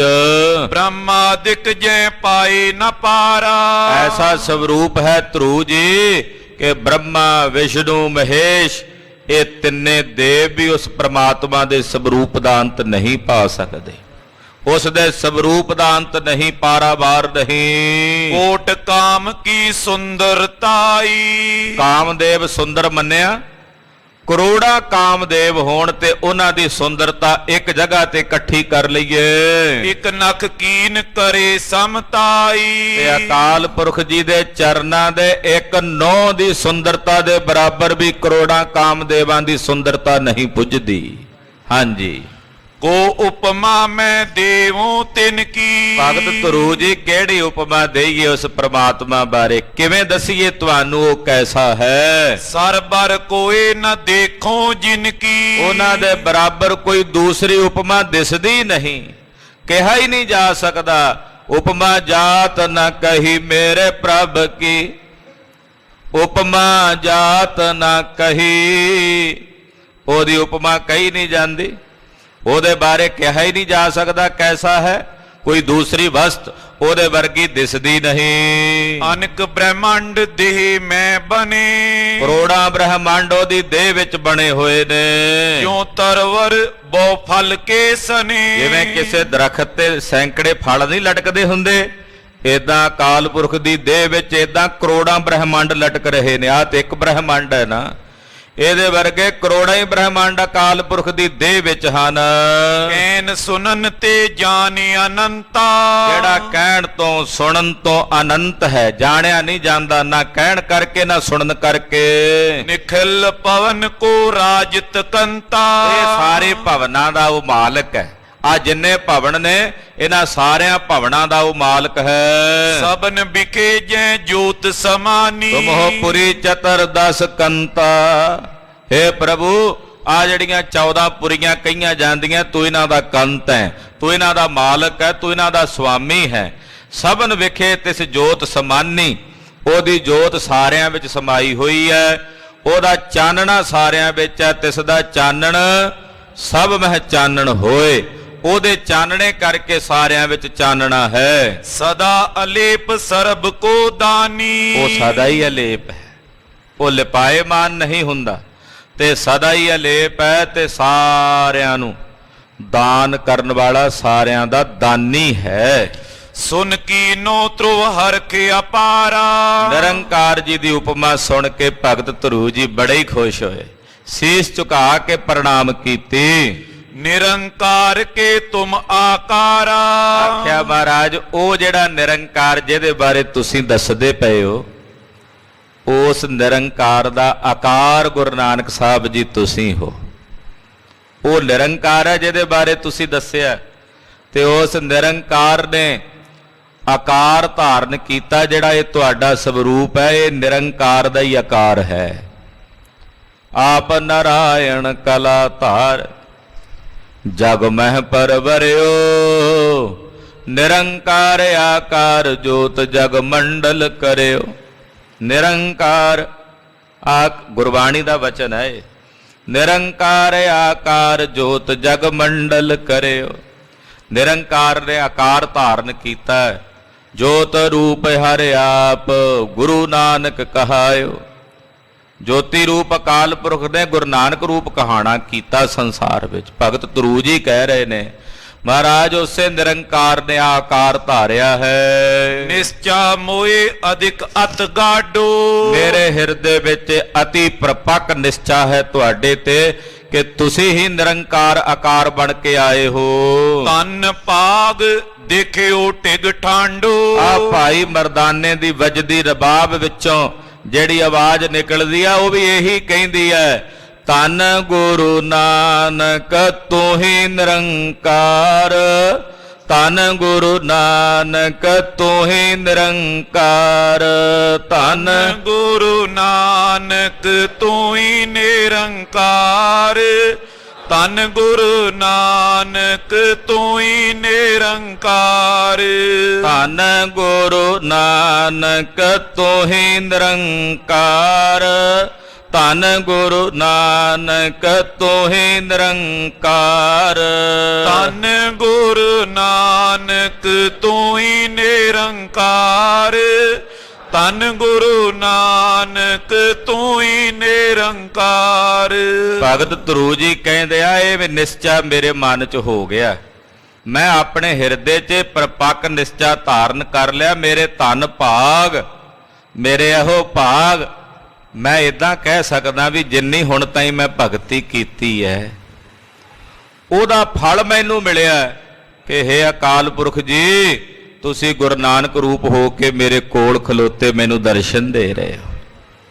ਮੇਰੇ ਧਨ ਭਾਗ, ਮੇਰੇ ਇਹੋ ਭਾਗ, ਮੇਰੇ ਵੱਡੇ ਭਾਗ ਕਿ ਤੁਸੀਂ ਮੇਰੇ ਪਾਸ ਖੜੇ ਹੋ। ਕਲ ਮੈਂ ਨਾਮ ਕਰੇ ਉਪਦੇਸ਼ਾ, ਕਲੀ ਕਾਲ ਦੇ ਜੀਵਾਂ ਨੂੰ ਨਾਮ ਦਾ ਉਪਦੇਸ਼ ਦੇਣ ਆਏ ਹੋ। ਪਾਵਤ ਨਰ ਜੇ ਅਧਿਕ ਕਲੇਸ਼ਾ, ਜਿਹੜੇ ਜੀਵ ਅਨੇਕ ਪ੍ਰਕਾਰ ਦੇ ਕਲੇਸ਼ਾਂ ਕਰਕੇ ਦੁਖੀ ਨੇ, ਉਹਨਾਂ ਨੂੰ ਨਾਮ ਦਾ ਉਪਦੇਸ਼ ਦੇ ਕੇ ਉਹਨਾਂ ਕਲੇਸ਼ਾਂ ਤੋਂ ਆਪ ਜੀ ਉਹਨਾਂ ਨੂੰ ਮੁਕਤ ਕਰਨ ਆਏ ਹੋ। ਸਹਿ ਨ ਸਕੇ ਤਿਨ ਕੋ ਦੁਖ ਭਾਰੀ, ਉਹਨਾਂ ਸੰਸਾਰ ਦੇ ਦੁਖੀ ਲੋਕਾਂ ਦਾ ਦੁੱਖ ਨਹੀਂ ਤੁਸੀਂ ਸਹਿ ਸਕੇ ਮਹਾਰਾਜ। ਉਹਨਾਂ ਤੇ ਤਰਸ ਕਰਨ ਲਈ, ਉਹਨਾਂ ਤੇ ਦਇਆ ਕਰਨ ਵਾਸਤੇ ਅਵਤਾਰ ਧਾਰਨ ਕਰਕੇ ਆਏ ਹੋ। ਧਰਿਓ ਰੂਪ ਤੁਮ ਪਰ ਉਪਕਾਰੀ, ਇਹ ਪਰਉਪਕਾਰੀ ਸਵਰੂਪ ਆਪ ਜੀ ਨੇ ਧਾਰਨ ਕੀਤਾ। ਸੰਸਾਰ ਦੇ ਦੁਖੀ ਲੋਕਾਂ ਦੇ ਦੁੱਖ ਵੇਖ ਕੇ ਪਰਉਪਕਾਰ ਕਰਨ ਵਾਸਤੇ ਸਰੀਰ ਧਾਰਿਆ। ਦੀਨ ਬੰਧੂ ਏ ਦੀਨ ਦਿਆਲਾ, ਇਹ ਸਾਹਿਬ ਤੁਸੀਂ ਦੀਨਾ ਬੰਧੂ ਹੋ, ਤੁਸੀਂ ਦੀਨਾਂ ਤੇ ਦਇਆ ਕਰਨ ਵਾਲੇ ਦੀਨ ਦਿਆਲ ਹੋ। ਤੁਸੀਂ ਪਤਤਾਂ ਨੂੰ ਪਵਿੱਤਰ ਕਰਨ ਵਾਲੇ ਪਤਤ ਪਾਵਨ ਹੋ। ਤੁਸੀਂ ਭਗਤਾਂ ਨਾਲ ਪਿਆਰ ਕਰਨ ਵਾਲੇ ਭਗਤ ਵਛਲ ਹੋ। ਦੀਨਾ ਨਾਥੇ ਨਾਮ ਵਿਸਾਲਾ, ਤੁਸੀਂ ਦੀਨਾਂ ਨਾਲ ਪ੍ਰੇਮ ਕਰਨ ਵਾਲੇ ਦੀਨਾਂ ਦੇ ਨਾਥ ਹੋ। ਜਿਨ੍ਹਾਂ ਦਾ ਕੋਈ ਨਾਥ ਨਹੀਂ, ਉਹਨਾਂ ਅਨਾਥਾਂ ਦੇ ਨਾਥ ਹੋ। ਜਿਹੜੇ ਤੁਹਾਡੇ ਨਾਲ ਪ੍ਰੇਮ ਕਰਨ ਵਾਲੇ ਐ, ਉਹਨਾਂ ਦੇ ਨਾਲ ਤੁਸੀਂ ਵਸੀਕਾਰ ਹੋ ਕੇ ਉਹਨਾਂ ਨਾਲ ਵਰਤਣੇ ਵਾਲੇ ਹੋ। ਉਸਤਤ ਕੇ ਬਚ ਇਉਂ ਕਹਿ ਸੁਨ ਕੇ, ਏਦਾਂ ਭਗਤ ਧਰੂ ਜੀ ਨੇ ਗੁਰਦੇਵ ਦੀ ਉਸਤਤੀ ਕੀਤੀ। ਇਹ ਬਚਨ ਉਸਤਤ ਦੇ ਕਹੇ ਸੁਣੇ। ਵੈਸੇ ਕਿਤਕ ਕਾਲ ਜਨ ਗੁਣ ਕੈ, ਆਪਣਾ ਜਨ ਜਾਣ ਕੇ, ਆਪਣਾ ਭਗਤ ਜਾਣ ਕੇ ਭਗਤ ਧਰੂ ਜੀ ਦੇ ਪਾਸ ਗਰੀਬ ਨਵਾਜ ਪਾਤਸ਼ਾਹ ਜੀ ਕੁਝ ਸਮਾਂ ਬੈਠੇ ਰਹੇ। ਬੋਲੇ ਬੌਰ ਸੁਨੋ ਤ੍ਰੋ ਪਿਆਰੇ, ਕੁਝ ਸਮਾਂ ਬੈਠਣ ਤੋਂ ਬਾਅਦ ਸਾਹਿਬ ਬੋਲੇ, ਹੇ ਪਿਆਰੇ ਭਗਤ ਧਰੂ ਜੀ ਸੁਣੋ। ਅਬ ਚਲਨੇ ਕੀ ਚਾਹ ਹਮਾਰੇ, ਹੇ ਪਿਆਰੇ ਧਰੂ ਜੀ, ਹੁਣ ਸਾਨੂੰ ਚੱਲਣ ਦੀ ਇੱਛਾ ਹੈ। ਹੁਣ ਅਸੀਂ ਇੱਥੋਂ ਤੁਹਾਡੇ ਕੋਲੋਂ ਰੁਖਸਤ ਹੋਣਾ। ਕਰਨੇ ਕਾਜ ਜਾਏ ਤਲ ਛੋਨੀ, ਕਿਉਂਕਿ ਮਾਤ ਲੋਕ ਦੀ ਧਰਤੀ ਤੇ ਅਸੀਂ ਅਨੇਕ ਪ੍ਰਕਾਰ ਦੇ ਕਾਰਜ ਹੋਰ ਕਰਨੇ ਹਨ।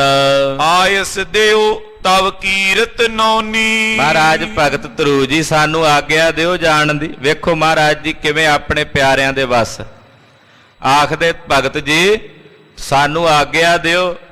ਆਪ ਮਾਲਕ ਸੁਆਮੀ ਆਪਣੇ ਭਗਤ ਕੋਲੋਂ ਬੇਨਤੀ ਕਰਕੇ ਕਹਿੰਦੇ ਜੀ ਸਾਨੂੰ ਆਗਿਆ ਦਿਓ, ਅਸੀਂ ਜਾਈਏ। ਧਰੁਵ ਸੁਨ ਕੇ ਇਵ ਬਚਨ ਉਚਾਰਾ, ਤੁਹਾਡੀ ਬੜੀ ਸੋਹਣੀ ਕੀਰਤੀ ਹੈ ਧਰੂ ਜੀ ਸੰਸਾਰ ਵਿੱਚ। ਇਹ ਬਚਨ ਜਦੋਂ ਸਤਿਗੁਰੂ ਜੀ ਦੇ ਸੁਣੇ ਭਗਤ ਧਰੂ ਜੀ ਨੇ, ਅੱਗੋਂ ਬੋਲੇ, ਆਇਸ ਸਦਾ ਤੁਮੇ ਕਰਤਾਰਾ। ਮਹਾਰਾਜ ਜੀ ਇਹ ਸਾਰਾ ਕੁਝ ਤਾਂ ਤੁਹਾਡੀ ਆਗਿਆ 'ਚ ਵਰਤਦਾ, ਕਰਤਾਰ ਤਾਂ ਤੁਸੀਂ ਆਪ ਹੋ ਤੇ ਆਗਿਆ ਮੇਰੇ ਕੋਲੋਂ ਮੰਗਦੇ ਹੋ। ਮਹਾਰਾਜ ਇਹ ਕੈਸੀ ਉਲਟ ਖੇਡ ਹੈ। ਮਹਾਰਾਜ ਸਭ ਕੁਝ ਤਾਂ ਤੁਹਾਡੀ ਆਗਿਆ ਵਿੱਚ ਹੈ, ਕਰਤਾਰ ਤੁਸੀਂ ਖੁਦ, ਆਪਣੀ ਆਗਿਆ ਦੇ ਮਾਲਕ ਤੁਸੀਂ ਆਪ ਹੋ। ਵਿਚਰੋ ਜੇ ਇੱਛਾ ਉਰ ਤੇਰੇ, ਜਿੱਥੇ ਆਪ ਜੀ ਦੇ ਜਾਣ ਦੀ ਇੱਛਾ, ਆਪ ਜੀ ਸੁਤੰਤਰ ਹੋ ਕੇ ਵਿਚਰੋ, ਆਪ ਮਾਲਕ ਹੋ। ਕਲ ਮਲ ਨਾਸੇ ਦਰਸ਼ਨ ਹੀਰੇ, ਮਹਾਰਾਜ ਜੀ ਜਿਹੜਾ ਤੁਹਾਡੇ ਦਰਸ਼ਨ ਕਰਦਾ ਹੈ ਉਹਦੇ ਕਲੀ ਕਾਲ ਦੇ ਕੀਤੇ ਸਾਰੇ ਪਾਪ ਕੱਟੇ ਜਾਂਦੇ ਹਨ। ਤੁਹਾਡੇ ਦਰਸ਼ਨ ਕੀਤਿਆਂ ਹੀ ਪਾਪ ਕੱਟੇ ਜਾਂਦੇ ਹਨ, ਪਾਪ ਨਿਰਵਿਰਤ ਹੋ ਜਾਂਦੇ ਹਨ। ਦਰਸ਼ਨ ਦੇਖਤ ਦੋਖ ਨਸੇ। ਮਹਾਰਾਜ ਤੁਹਾਡੇ ਦਰਸ਼ਨ ਕਰਕੇ ਕਲੀ ਕਾਲ ਦੇ ਜੀਵਾਂ ਦੇ ਪਾਪ ਕੱਟੇ ਜਾਂਦੇ, ਤਿਨਾਂ ਦੇ ਅੰਤਸ਼ਕਰਨ ਸ਼ੁੱਧ ਹੋ ਜਾਂਦੇ ਹਨ। ਕਰੀ ਪਰਸ ਪਰ ਤਬਈ ਬੰਧਨ, ਏਦਾਂ ਕਹਿ ਕੇ ਦੋਨਾਂ ਵੱਲੋਂ, ਭਗਤ ਜੀ ਵੱਲੋਂ, ਇਧਰੋਂ ਸਾਹਿਬ ਜੀ ਵੱਲੋਂ, ਦੋਨਾਂ ਪਾਸਿਓਂ ਹੱਥ ਜੋੜ ਕੇ ਬੰਦਨਾ ਹੋਈ। ਤੈ ਤੇ ਗਮਨੇ ਦੁਖ ਨਿਕੰਦਨ, ਦੁੱਖਾਂ ਦਾ ਨਾਸ਼ ਕਰਨ ਵਾਲੇ ਸਤਿਗੁਰੂ ਜੀ ਭਗਤ ਧਰੂ ਜੀ ਕੋਲੋਂ ਚੱਲ ਪਏ। ਕਿਤਕ ਦੂਰ ਤਬਈ ਚਲ ਆਏ, ਜਦੋਂ ਕੁਝ ਕੁ ਪੈਂਡਾ ਤੈਅ ਕਰਕੇ ਚੱਲ ਕੇ ਆਏ। ਮਰਦਾਨੇ ਤਬ ਬੈਨ ਅਲਾਏ, ਭਾਈ ਸਾਹਿਬ ਭਾਈ ਮਰਦਾਨਾ ਜੀ ਪੁੱਛਦੇ ਸਤਿਗੁਰਾਂ ਨੂੰ, ਜੀਤੇ ਨਭ ਚਰ ਹੈ ਨਭ ਮਾਈ। ਮਹਾਰਾਜ ਜੀ ਆਕਾਸ਼ ਮੰਡਲ ਵਿੱਚ ਜਿਤਨੇ ਵੀ ਆਕਾਸ਼ ਉਚਾਰੀ ਹਨ। ਧਰੁਵ ਮੰਡਲ ਸਭ ਤੇ ਉਰਤਾਈ। ਇਹ ਜਿਹੜਾ ਧਰੂ ਮੰਡਲ ਹੈ ਇਹ ਸਭ ਤੋਂ ਉੱਚਾ ਹੈ। ਭੂਤਲ ਤੇ ਊਰਦ ਹੈ ਜੇਤੋ। ਮਹਾਰਾਜ ਇਹ ਧਰਤੀ ਤੋਂ ਕਿੰਨਾ ਕੁ ਉੱਚਾ ਹੋਵੇਗਾ ਇਹ ਜਿਹੜਾ ਧਰੂ ਮੰਡਲ ਹੈ। ਮੁਝੇ ਬਤਾਵੋ ਸ਼੍ਰੀ ਪ੍ਰਭ ਤੇ ਤੋ। हे ਪ੍ਰਭੂ ਜੀ ਆਪ ਜੀ ਕਿਰਪਾ ਕਰਕੇ ਮੈਨੂੰ ਇਹ ਚਾਨਣਾ ਪਾਓ। ਹਮਸੇ ਅਲਪਨ ਕੋ ਏ ਥਾਨਾ। ਸਾਡੇ ਵਰਗੇ ਤੁੱਛ ਜੇ ਜੀਵਾਂ ਨੂੰ ਇਹੋ ਜਿਹੇ ਥਾਵਾਂ ਦੇ ਦਰਸ਼ਨ ਤੁਸੀਂ ਕਰਾ ਦਿੱਤੇ ਹਨ। ਤੁਮ ਬਿਨ ਕੌਣ ਦਿਖਾਏ ਮਹਾਨਾ। ਮਹਾਰਾਜ ਤੁਹਾਡੇ ਬਿਨਾ ਕਿਹਨੇ ਵਿਖਾਉਣੇ ਸਨ ਇਹ ਥਾਂ। ਸਾਡੇ ਵਰਗੇ ਅਲਪ ਜੇ ਜੀਵਾਂ ਨੂੰ ਤੁਸੀਂ ਇਹ ਥਾਵਾਂ ਵਿਖਾ ਦਿੱਤੀਆਂ। ਧੰਨ ਹੋ। ਸ਼੍ਰੀ ਗੁਰ ਕਹੇ ਸੁਨੋ ਮਰਦਾਨੀ। ਸੁਣ ਕੇ ਸਤਿਗੁਰੂ ਜੀ ਕਹਿੰਦੇ ਮਰਦਾਨਿਆਂ ਸੁਣ। ਧਰੁਵ ਮੰਡਲ ਜੇ ਤੁਕ ਪਰਮਾਨੇ। ਆ ਜਿਹੜਾ ਧਰੂ ਮੰਡਲ ਜਿੰਨਾ ਉੱਚਾ ਕਿਹਾ ਜਾਂਦਾ ਹੈ 39 ਲੱਖ ਜੋਜਨੀ ਉੱਚਾ। ਇਹ ਧਰਤੀ ਤੋਂ ਤਕਰੀਬਨ 39 ਲੱਖ ਜੋਜਨ ਉੱਚਾ ਹੈ। ਇਸ ਕੀ ਸਰਬਰ ਕੋ ਨਾ ਪਹੁੰਚਾ। ਇਹ ਧਰੂ ਮੰਡਲ ਸਾਰੇ ਆਕਾਸ਼ ਮੰਡਲ ਵਿੱਚੋਂ ਉੱਚੇ ਥਾਂ ਤੇ ਹੈ। ਪ੍ਰਭ ਜੀ ਮੁਝ ਇੱਕ ਅਵਰ ਬਤਾਵੋ। ਫਿਰ ਭਾਈ ਮਰਦਾਨਾ ਜੀ ਪੁੱਛਦੇ ਮਹਾਰਾਜ ਇੱਕ ਗੱਲ ਹੋਰ ਦੱਸ ਦਿਓ। ਲੱਖ ਅਜਾਨ ਨੇ ਮਨ ਖੁਨ ਸਾਵੋ। ਤੇ ਪੁੱਛਣ ਤਾਂ ਲੱਗਾ ਮਹਾਰਾਜ ਪਰ ਅਣਜਾਣ ਜਿਹਾ ਸਮਝ ਕੇ ਮਾਫ ਕਰ ਦਿਓ, ਗੁੱਸੇ 'ਚ ਨਾ ਆਇਓ। ਉਦਾਂ ਮੈਂ ਪੁੱਛਣਾ ਚਾਹੁੰਦਾ ਹਾਂ। ਪੁੱਛਣ ਲੱਗਾ ਮਹਾਰਾਜ ਜਿਵੇਂ ਅਣਜਾਣ ਜੇ ਬੱਚੇ ਪੁੱਛਦੇ ਹੁੰਦੇ ਐ। ਗੁੱਸਾ ਨਾ ਕਰਿਓ ਮਹਾਰਾਜ, ਜੇ ਤੁਹਾਡੀ ਆਗਿਆ ਹੋਵੇ ਤੇ ਪੁੱਛਾਂ। ਧਰੁਵ ਮੰਡਲ ਤੇ ਗਏ ਅਗਾਰੀ। ਮਹਾਰਾਜ ਜੀ ਤੁਸੀਂ ਤਾਂ ਧਰੂ ਮੰਡਲ ਤੋਂ ਵੀ ਅੱਗੇ ਗਏ ਸੀ। ਅਸੀਂ ਤਾਂ ਧਰੂ ਤਾਂ ਹੀ ਰਹਿ ਗਏ ਸੀ। ਤੁਸੀਂ ਧਰੂ ਮੰਡਲ ਤੋਂ ਵੀ ਅੱਗੇ ਗਏ ਸੀ। ਕੀਤੀ ਦੂਰ ਕਉ ਸੁਖਕਾਰੀ। ਤੇ ਸੁਖ ਦਾਤੇ ਸਾਹਿਬ ਜੀ ਕਿਰਪਾ ਕਰਕੇ ਵੀ ਦੱਸ ਦਿਓ ਵੀ ਧਰੂ ਮੰਡਲ ਤੋਂ ਉੱਤੇ ਜਿਹੜਾ ਸੱਚਖੰਡ ਜਿੱਥੇ ਤੁਸੀਂ ਜਾ ਕੇ ਆਏ ਹੋ ਉਹ ਕਿੰਨੀ ਕੁ ਉਚਾਈ ਤੇ ਹੋਵੇਗਾ। ਉਹਦੀ ਗਿਣਤੀ ਮਿਣਤੀ ਕਿੰਨੀ ਕੁ ਹੋਵੇਗੀ। ਅਪਰਮਾਨ ਸੋ ਸੁਨ ਮਰਦਾਨੀ। ਮਹਾਰਾਜ ਜੀ ਕਹਦੇ ਮਰਦਾਨਿਆ ਗਿਣਤੀਆਂ ਮਿਣਤੀਆਂ ਉਹਦੀਆਂ ਹੁੰਦੀਆਂ ਜਿਹੜਾ ਗਿਣਤੀ ਮਿਣਤੀ 'ਚ ਆਉਂਦਾ ਹੋਵੇ। ਪਰਮੇਸ਼ਰ ਗਿਣਤੀਆਂ ਮਿਣਤੀਆਂ ਵਿੱਚ ਨਹੀਂ ਆਉਂਦਾ, ਉਹ ਅਪਰਮਾਨ ਹੈ, ਗਿਣਤੀ ਕੋਈ ਨਹੀਂ। ਕਿੰਨਾ ਉੱਚਾ ਹੈ ਕਿਹਾ ਹੀ ਨਹੀਂ ਜਾ ਸਕਦਾ। ਤੈਂ ਕੀ ਗਿਣਤੀ ਹੋਏ ਨਾ ਬਖਾਨੇ। ਉਹਦੀ ਗਿਣਤੀ ਵਿਖਿਆਨ ਹੀ ਨਹੀਂ ਹੋ ਸਕਦੀ। ਉਹ ਗਿਣਤੀਆਂ ਮਿਣਤੀਆਂ ਵਿੱਚ ਨਹੀਂ ਆਉਂਦਾ। ਨਾਮ ਅਨੰਤ ਅਲੇਖ ਅਪਾਰਾ। ਉਹਦਾ ਨਾਮ ਅਨੰਤ ਹੈ, ਉਹਦਾ ਨਾਮ ਅਲੇਖ ਹੈ, ਉਹਦਾ ਨਾਮ ਅਪਾਰ ਹੈ। ਬ੍ਰਹਮਾਦਿਕ ਇਉਂ ਕਰਤੇ ਉਚਾਰਾ। ਬ੍ਰਹਮਾਦਿਕ ਦੇਵਤੇ ਵੀ ਉਹਨੂੰ ਇਉਂ ਉਚਾਰਦੇ ਹਨ। ਦਇਆ ਤਾਰ ਦਿਖ ਰਾਵੇਂ ਜੇਤੋ। ਅਕਾਲ ਪੁਰਖ ਜੀ ਜਿਸ ਨੂੰ ਕਿਰਪਾ ਕਰਕੇ ਜਿੰਨਾ ਕੋ ਵਿਖਾ ਦਿੰਦੇ ਨੇ ਕਰਿਓ ਜੰਤ ਦੇਖਤ ਐ ਤੇ ਤੋ। ਉਹਦੇ ਕੀਤੇ ਜੰਤ ਉਹਨਾਂ ਕੁ ਵੇਖ ਲੈਂਦੇ ਆ।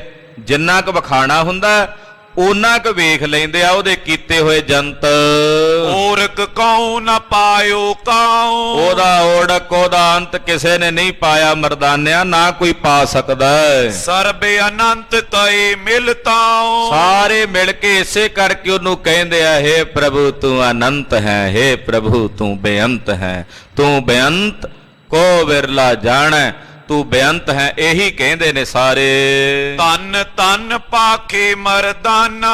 ਸੁਣ ਕੇ ਭਾਈ ਮਰਦਾਨਾ ਜੀ ਕਹਿੰਦੇ ਮਹਾਰਾਜ ਧੰਨ ਹੋ। ਹੇ ਗੁਰੂ ਨਾਨਕ ਸਾਹਿਬ ਜੀ ਤੁਸੀਂ ਧੰਨ ਹੋ। ਧੰਨ ਗੁਰੂ ਨਾਨਕ ਦੇਵ ਸਾਹਿਬ ਜੀ, ਧੰਨ ਗੁਰੂ ਨਾਨਕ ਦੇਵ ਸਾਹਿਬ ਜੀ ਤੁਸੀਂ ਧੰਨ ਹੋ। ਕਹੋ ਸਤ ਤੁਮ ਮਇਆ ਨਿਦਾਨਾ। ਇਹ ਕਿਰਪਾ ਦੇ ਖਜ਼ਾਨੇ ਸਾਹਿਬ ਤੁਸੀਂ ਜੋ ਕਹਿ ਰਹੇ ਹੋ ਇਹ ਬਿਲਕੁਲ ਸੱਤ ਹੈ। ਨਿਰੰਕਾਰ ਤੁਮ ਮੈਨੇ ਭੇਦਾ। ਨਿਰੰਕਾਰ ਵਿੱਚ ਔਰ ਤੁਹਾਡੇ 'ਚ ਕੋਈ ਭੇਦ ਨਹੀਂ ਹੈ, ਕੋਈ ਫਰਕ ਨਹੀਂ ਹੈ। ਕਾਰਨ ਕਰਨ ਅਕਾਲ ਅਛੇਦਾ। ਤੁਸੀਂ ਹੀ ਸਾਰੇ ਜਗਤ ਦੇ ਕਾਰਨ ਤੇ ਕਰਨ ਵਾਲੇ ਤੇ ਅਕਾਲ ਤੇ ਅਛੇਦ ਹੋ। ਅਬ ਭੂਤਲ ਕੋ ਆਪ ਪਧਾਰੇ। ਮਹਾਰਾਜ ਹੁਣ ਆਪ ਜੀ ਭੂਤਲ ਨੂੰ ਧਰਤੀ ਨੂੰ ਜਾ ਰਹੇ ਹੋ। ਕੌਣ ਦੇਸ਼ ਆਏ ਪੰਥ ਅਗਾਰੇ। ਮਹਾਰਾਜ ਅੱਗੇ ਰਸਤੇ 'ਚ ਕਿਹੜਾ ਦੇਸ਼ ਆਵੇਗਾ। ਹੁਣ ਆਪਾਂ ਟੁਰੇ ਜਾਂਦੇ ਆ ਭੂਤਲ ਨੂੰ, ਮਾਤ ਲੋਕ ਨੂੰ। ਮਹਾਰਾਜ ਕਿਹੜਾ ਦੇਸ਼ ਆਵੇਗਾ ਅੱਗੇ। ਕਿਤਕ ਦੇਰ ਮੈਂ ਚਲੋ ਗੁਸਾਈ। ਮਹਾਰਾਜ ਕਿਤਨੀ ਕੁ ਦੇਰ ਤੱਕ ਪਹੁੰਚਾਂਗੇ। ਸੁਨ ਕਰ ਸ਼੍ਰੀ ਗੁਰ ਗਿਰਾ ਅਲਾਈ। ਸੁਣ ਕੇ ਧੰਨ ਗੁਰੂ ਨਾਨਕ ਸਾਹਿਬ ਜੀ ਬੋਲੇ ਦੋਹਰਾ ਸੂਰਤ ਬੰਦਰ ਆਵਈ ਨਟਕਾ ਚਪਟਾ ਫੇਰ। ਮਹਾਰਾਜ ਜੀ ਕਹਿੰਦੇ ਆ ਮਰਦਾਨਿਆਂ ਸੂਰਤ ਦਾ ਇਲਾਕਾ ਆਵੇਗਾ। ਸੂਰਤ ਬੰਦਰ ਫਿਰ ਅੱਗੇ ਪਟਨਮ ਦਾ ਇਲਾਕਾ ਜਿਸ ਨੂੰ ਕਹਿੰਦੇ ਨਕਟਾ ਚਪਟਾ, ਫਿਰ ਇਹ ਇਲਾਕਾ ਆਵੇਗਾ। ਮਛਲੀ ਬੰਦਰ ਜਾਏ ਪੁਨ ਸ਼ੀਗਰ ਕਰੇ ਨਾ ਦੇਰ। ਫਿਰ ਮਛਲੀ ਬੰਦਰ ਜਿਹਨੂੰ ਅੱਜ ਕੱਲ ਆਪਾਂ ਮਦਰਾਸ ਦਾ ਇਲਾਕਾ ਕਹਿੰਦੇ ਆ, ਮਹਾਰਾਜ ਜੀ ਕਹਿੰਦੇ ਉਹ ਆਵੇਗਾ। ਫਿਰ ਉਹਨਾਂ ਇਲਾਕਿਆਂ ਵੱਲ ਆਪਾਂ ਚੱਲ ਕੇ ਜਾਵਾਂਗੇ, ਦੇਰੀ ਨਹੀਂ ਲੱਗਣੀ, ਹੁਣ ਉਸ ਪਾਸੇ ਚੱਲਾਂਗੇ। ਚੌਪਈ ਇਸ ਪ੍ਰਕਾਰ ਕੇ ਬਚਨ ਬਿਲਾਸਾ। ਏਦਾਂ ਭਾਈ ਮਰਦਾਨੇ ਨਾਲ ਸਤਿਗੁਰੂ ਜੀ ਬਚਨ ਬਿਲਾਸ ਕਰਦੇ ਆ ਰਹੇ ਨੇ। ਕਰਤ ਚਲਤ ਸਿੱਖਨ ਸੁਖ ਰਾਸਾ। ਆਪਣੇ ਸਿੱਖਾਂ ਨੂੰ ਸੁਖ ਦੇਣ ਵਾਲੇ ਸਤਿਗੁਰੂ ਜੀ ਇਹ ਬਚਨ ਕਰਦੇ ਆ ਰਹੇ ਨੇ। ਸੀਲਾ ਗਿਰ ਪਰ ਜਬ ਚੱਲ ਆਏ। ਇੱਕ ਪਹਾੜ ਹੈ, ਇਸ ਪਹਾੜ ਦਾ ਨਾਮ ਹੈ ਸੀਲਾਗਿਰ। ਸ਼ੀਲਾਗਿਰੀ ਨਾਮ ਦੇ ਪਹਾੜ ਤੇ ਚੱਲ ਕੇ ਸਤਿਗੁਰੂ ਜੀ ਜਦੋਂ ਆਏ, ਮਰਦਾਨੇ ਤਬ ਬੈਨ ਅਲਾਏ। ਪਹਾੜ ਤੇ ਆ ਕੇ ਭਾਈ ਮਰਦਾਨਾ ਜੀ ਸਤਿਗੁਰੂ ਜੀ ਨੂੰ ਪੁੱਛਦੇ, ਇਸ ਪਰਬਤ ਸੁੰਦਰ ਕੇ ਮਾਈ। ਮਹਾਰਾਜ ਜੀ ਇਹ ਪਹਾੜ ਬੜਾ ਸੋਹਣਾ, ਸੀਲਾਗਿਰ ਪਹਾੜ ਹੈ, ਬੜਾ ਸੁੰਦਰ ਹੈ ਮਹਾਰਾਜ, ਇਹ ਜਿਹੜਾ ਸੋਹਣਾ ਪਹਾੜ ਹੈ। ਰਹਿਤ ਸੰਤ ਕਹਿ ਦੋ ਕੋ ਨਾਈ। ਮਹਾਰਾਜ ਇਸ ਪਹਾੜ ਦੇ ਉੱਤੇ ਕੋਈ ਮਹਾਂਪੁਰਸ਼ ਮਹਾਤਮਾ ਸੰਤ ਰਹਿੰਦਾ ਕਿ ਨਹੀਂ? ਭਾਈ ਮਰਦਾਨਾ ਜੀ ਪੁੱਛਦੇ। ਮਹਾਰਾਜ ਆ ਜਿਹੜਾ ਸੀਲਾਗਿਰ ਪਹਾੜ ਆਇਆ ਬੜਾ ਸੋਹਣਾ ਪਹਾੜ ਹੈ, ਇੱਥੇ ਕੋਈ ਮਹਾਂਪੁਰਸ਼, ਕੋਈ ਸਾਧੂ, ਕੋਈ ਮਹਾਤਮਾ ਰਹਿੰਦਾ ਜਾਂ ਨਹੀਂ? ਬਸ ਪੰਖੀ ਕੋ ਨਜ਼ਰ ਨ ਆਵੇ। ਮਹਾਰਾਜ ਕੋਈ ਪਸ਼ੂ ਪੰਛੀ ਨਜ਼ਰ ਨਹੀਂ ਆਉਂਦਾ ਇੱਥੇ, ਕੋਈ ਪਸ਼ੂ ਪੰਛੀ ਦਿਸਦਾ ਨਹੀਂ। ਸੁਨੋ ਸਭ ਇਸ ਥਾਨ ਦਿਖਾਵੇ। ਮਹਾਰਾਜ ਇਹ ਸਾਰਾ ਪਹਾੜ ਸੁੰਨਾ ਜਿਹਾ ਪ੍ਰਤੀਤ ਹੁੰਦਾ, ਵੇਖਣ ਨੂੰ ਸੋਹਣਾ ਹੈ। ਇੱਥੇ ਕੋਈ ਸੰਤ ਮਹੰਤ ਰਹਿੰਦਾ ਜਾਂ ਨਹੀਂ? ਕੋਈ ਪਸ਼ੂ, ਕੋਈ ਪੰਛੀ ਇੱਥੇ ਨਜ਼ਰ ਨਹੀਂ ਆਉਂਦਾ। ਸ਼੍ਰੀ ਗੁਰ ਕਹੇ ਛੁਦਾ ਤੋਏ ਲਾਗੀ। ਮਹਾਰਾਜ ਜੀ ਹੱਸਦਿਆਂ ਕਹਿੰਦੇ, ਮਰਦਾਨਿਆਂ ਕਿਤੇ ਕੜਾਕਾ ਤਾਂ ਨਹੀਂ ਲੱਗਾ? ਕੜਾਕੇ ਦਾ ਮਤਲਬ ਭੁੱਖ। ਮਰਦਾਨਿਆਂ ਕਿਤੇ ਭੁੱਖ ਤਾਂ ਨਹੀਂ ਲੱਗੀ ਹੋਈ? ਕਿਉਂ ਕਰ ਬੂਝਤ ਹੈ ਵੱਡ ਭਾਗੀ। ਇਹ ਵੱਡਿਆਂ ਭਾਗਾਂ ਵਾਲਿਆ ਜਿਹੜਾ ਤੂੰ ਪੁੱਛਣ ਲੱਗ ਪਿਆ ਵੀ ਕੋਈ ਸੰਤ ਮਹੰਤ ਹੈ ਮਹਾਰਾਜ ਇੱਥੇ, ਵੀ ਕਿਤੇ ਕੜਾਕਾ ਤਾਂ ਨਹੀਂ ਲੱਗਾ, ਭੁੱਖ ਤਾਂ ਨਹੀਂ ਲੱਗੀ? ਮਰਦਾਨਿਆਂ ਸਤਿਗੁਰੂ ਜੀ ਹੱਸਦਿਆਂ ਪੁੱਛਦੇ। ਪਾਤਸ਼ਾਹ ਭਾਈ ਮਰਦਾਨੇ ਨਾਲ ਹਾਸ ਰਸ ਕਰ ਲਿਆ ਕਰਦੇ ਸੀ, ਹਾਸ ਵਿਲਾਸ ਮਰਦਾਨੇ ਨਾਲ ਕਰਿਆ ਕਰਦੇ ਗੁਰੂ ਪਾਤਸ਼ਾਹ। ਇਹ ਜਨਮ ਸਾਖੀਆਂ 'ਚ ਕਈ ਵਾਰੀ ਜ਼ਿਕਰ ਆਉਂਦਾ। ਕਹਿੰਦੇ ਮਰਦਾਨਿਆਂ ਕਿਤੇ ਭੁੱਖ ਤਾਂ ਨਹੀਂ ਲੱਗੀ ਜਿਹੜਾ ਪਿੰਡਾਂ ਬਾਰੇ, ਨਗਰ ਬਾਰੇ ਪੁੱਛਦਾ? ਇਸ ਗਿਰ ਪਰ ਨਰ ਰਹਿਤ ਨ ਕੋ। ਮਰਦਾਨਿਆਂ ਇੱਥੇ ਨਹੀਂ ਰਹਿੰਦਾ ਕੋਈ ਬੰਦਾ, ਇੱਥੇ ਕੋਈ ਨਰ ਨਹੀਂ ਰਹਿੰਦਾ। ਅਗਲੋ ਥਲ ਅਵਲੋਕਤ ਜੋ। ਇੱਥੋਂ ਅੱਗੇ ਜਾ ਕੇ ਹੋਰ ਜਗ੍ਹਾ ਆਉਣੀ ਹੈ। ਤੈ ਪਰ ਰਹਿਤ ਰਖੀਸ਼ੁਰ ਪੂਰੰ। ਉੱਥੇ ਰਖੀਸ਼ਵਰ ਰਹਿੰਦੇ ਆ, ਉੱਥੇ ਮਹਾਂਪੁਰਸ਼ ਸਾਧੂ ਮਹਾਤਮਾ ਰਹਿੰਦੇ ਹਨ। ਤਰਵਰ ਬੋਲਾਗੇ ਫਲ ਰੂਰੰ। ਉੱਥੇ ਬੜੇ ਬੜੇ ਸੋਹਣੇ ਫਲ ਲੱਗੇ ਆ, ਬੜੇ ਬੜੇ ਫਲਦਾਰ ਦਰਖਤ ਲੱਗੇ ਹੋਏ ਨੇ ਮਰਦਾਨਿਆਂ। ਜੇਕਰ ਤਵ ਮਨ ਮੈਂ ਹੋਏ ਚਾਈ। ਜੇਕਰ ਤੇਰੇ ਮਨ 'ਚ ਇੱਛਾ ਹੋਵੇ ਫਲ ਖਾਣ ਦੀ, ਜੇ ਤੈਨੂੰ ਭੁੱਖ ਲੱਗੀ ਐ, ਚੱਲ ਕਰ ਤੈਂ ਫਲ ਲੀਜੇ ਖਾਈ। ਤੇ ਮਰਦਾਨਿਆਂ ਉੱਥੇ ਅੱਗੇ ਚੱਲ ਕੇ ਫਲ ਛਕ ਲਈ, ਫਲ ਬੜੇ ਲੱਗੇ ਹੋਣਗੇ ਉਹਨਾਂ ਦਰਖਤਾਂ ਤੇ। ਸ਼੍ਰੀ ਪ੍ਰਭ ਸੁਨੀਏ ਛੁਦਾ ਨ ਕੋਈ। ਸੁਣ ਕੇ ਭਾਈ ਮਰਦਾਨਾ ਜੀ ਕਹਿੰਦੇ, ਹੇ ਪ੍ਰਭੂ ਜੀ ਮੈਨੂੰ ਕੋਈ ਭੁੱਖ ਨਹੀਂ ਲੱਗੀ। ਕਿਉਂਕਿ ਜਦੋਂ ਸਾਹਿਬ ਸੁਮੇਰ ਤੇ ਗਏ ਨੇ ਨਾ, ਪਿੱਛੇ ਕਥਾ ਆਪ ਜੀ ਨੇ ਸੁਣੀ ਹੈ, ਭਾਈ ਮਰਦਾਨੇ ਨੇ ਕਿਹਾ ਮਹਾਰਾਜ ਤੁਸੀਂ ਜਾਓ ਤੇ ਮੈਂ ਬਾਅਦ ਵਿੱਚ ਇੱਥੇ ਤੁਹਾਡੇ ਨਾਲ ਰਲ ਜਾਗਾ, ਥੱਲੇ ਆ ਜਾਓ। ਸਤਿਗੁਰੂ ਜੀ ਕਹਿੰਦੇ ਮਰਦਾਨਿਆਂ ਕਿਉਂ ਨਹੀਂ ਜਾਂਦਾ ਬਈ?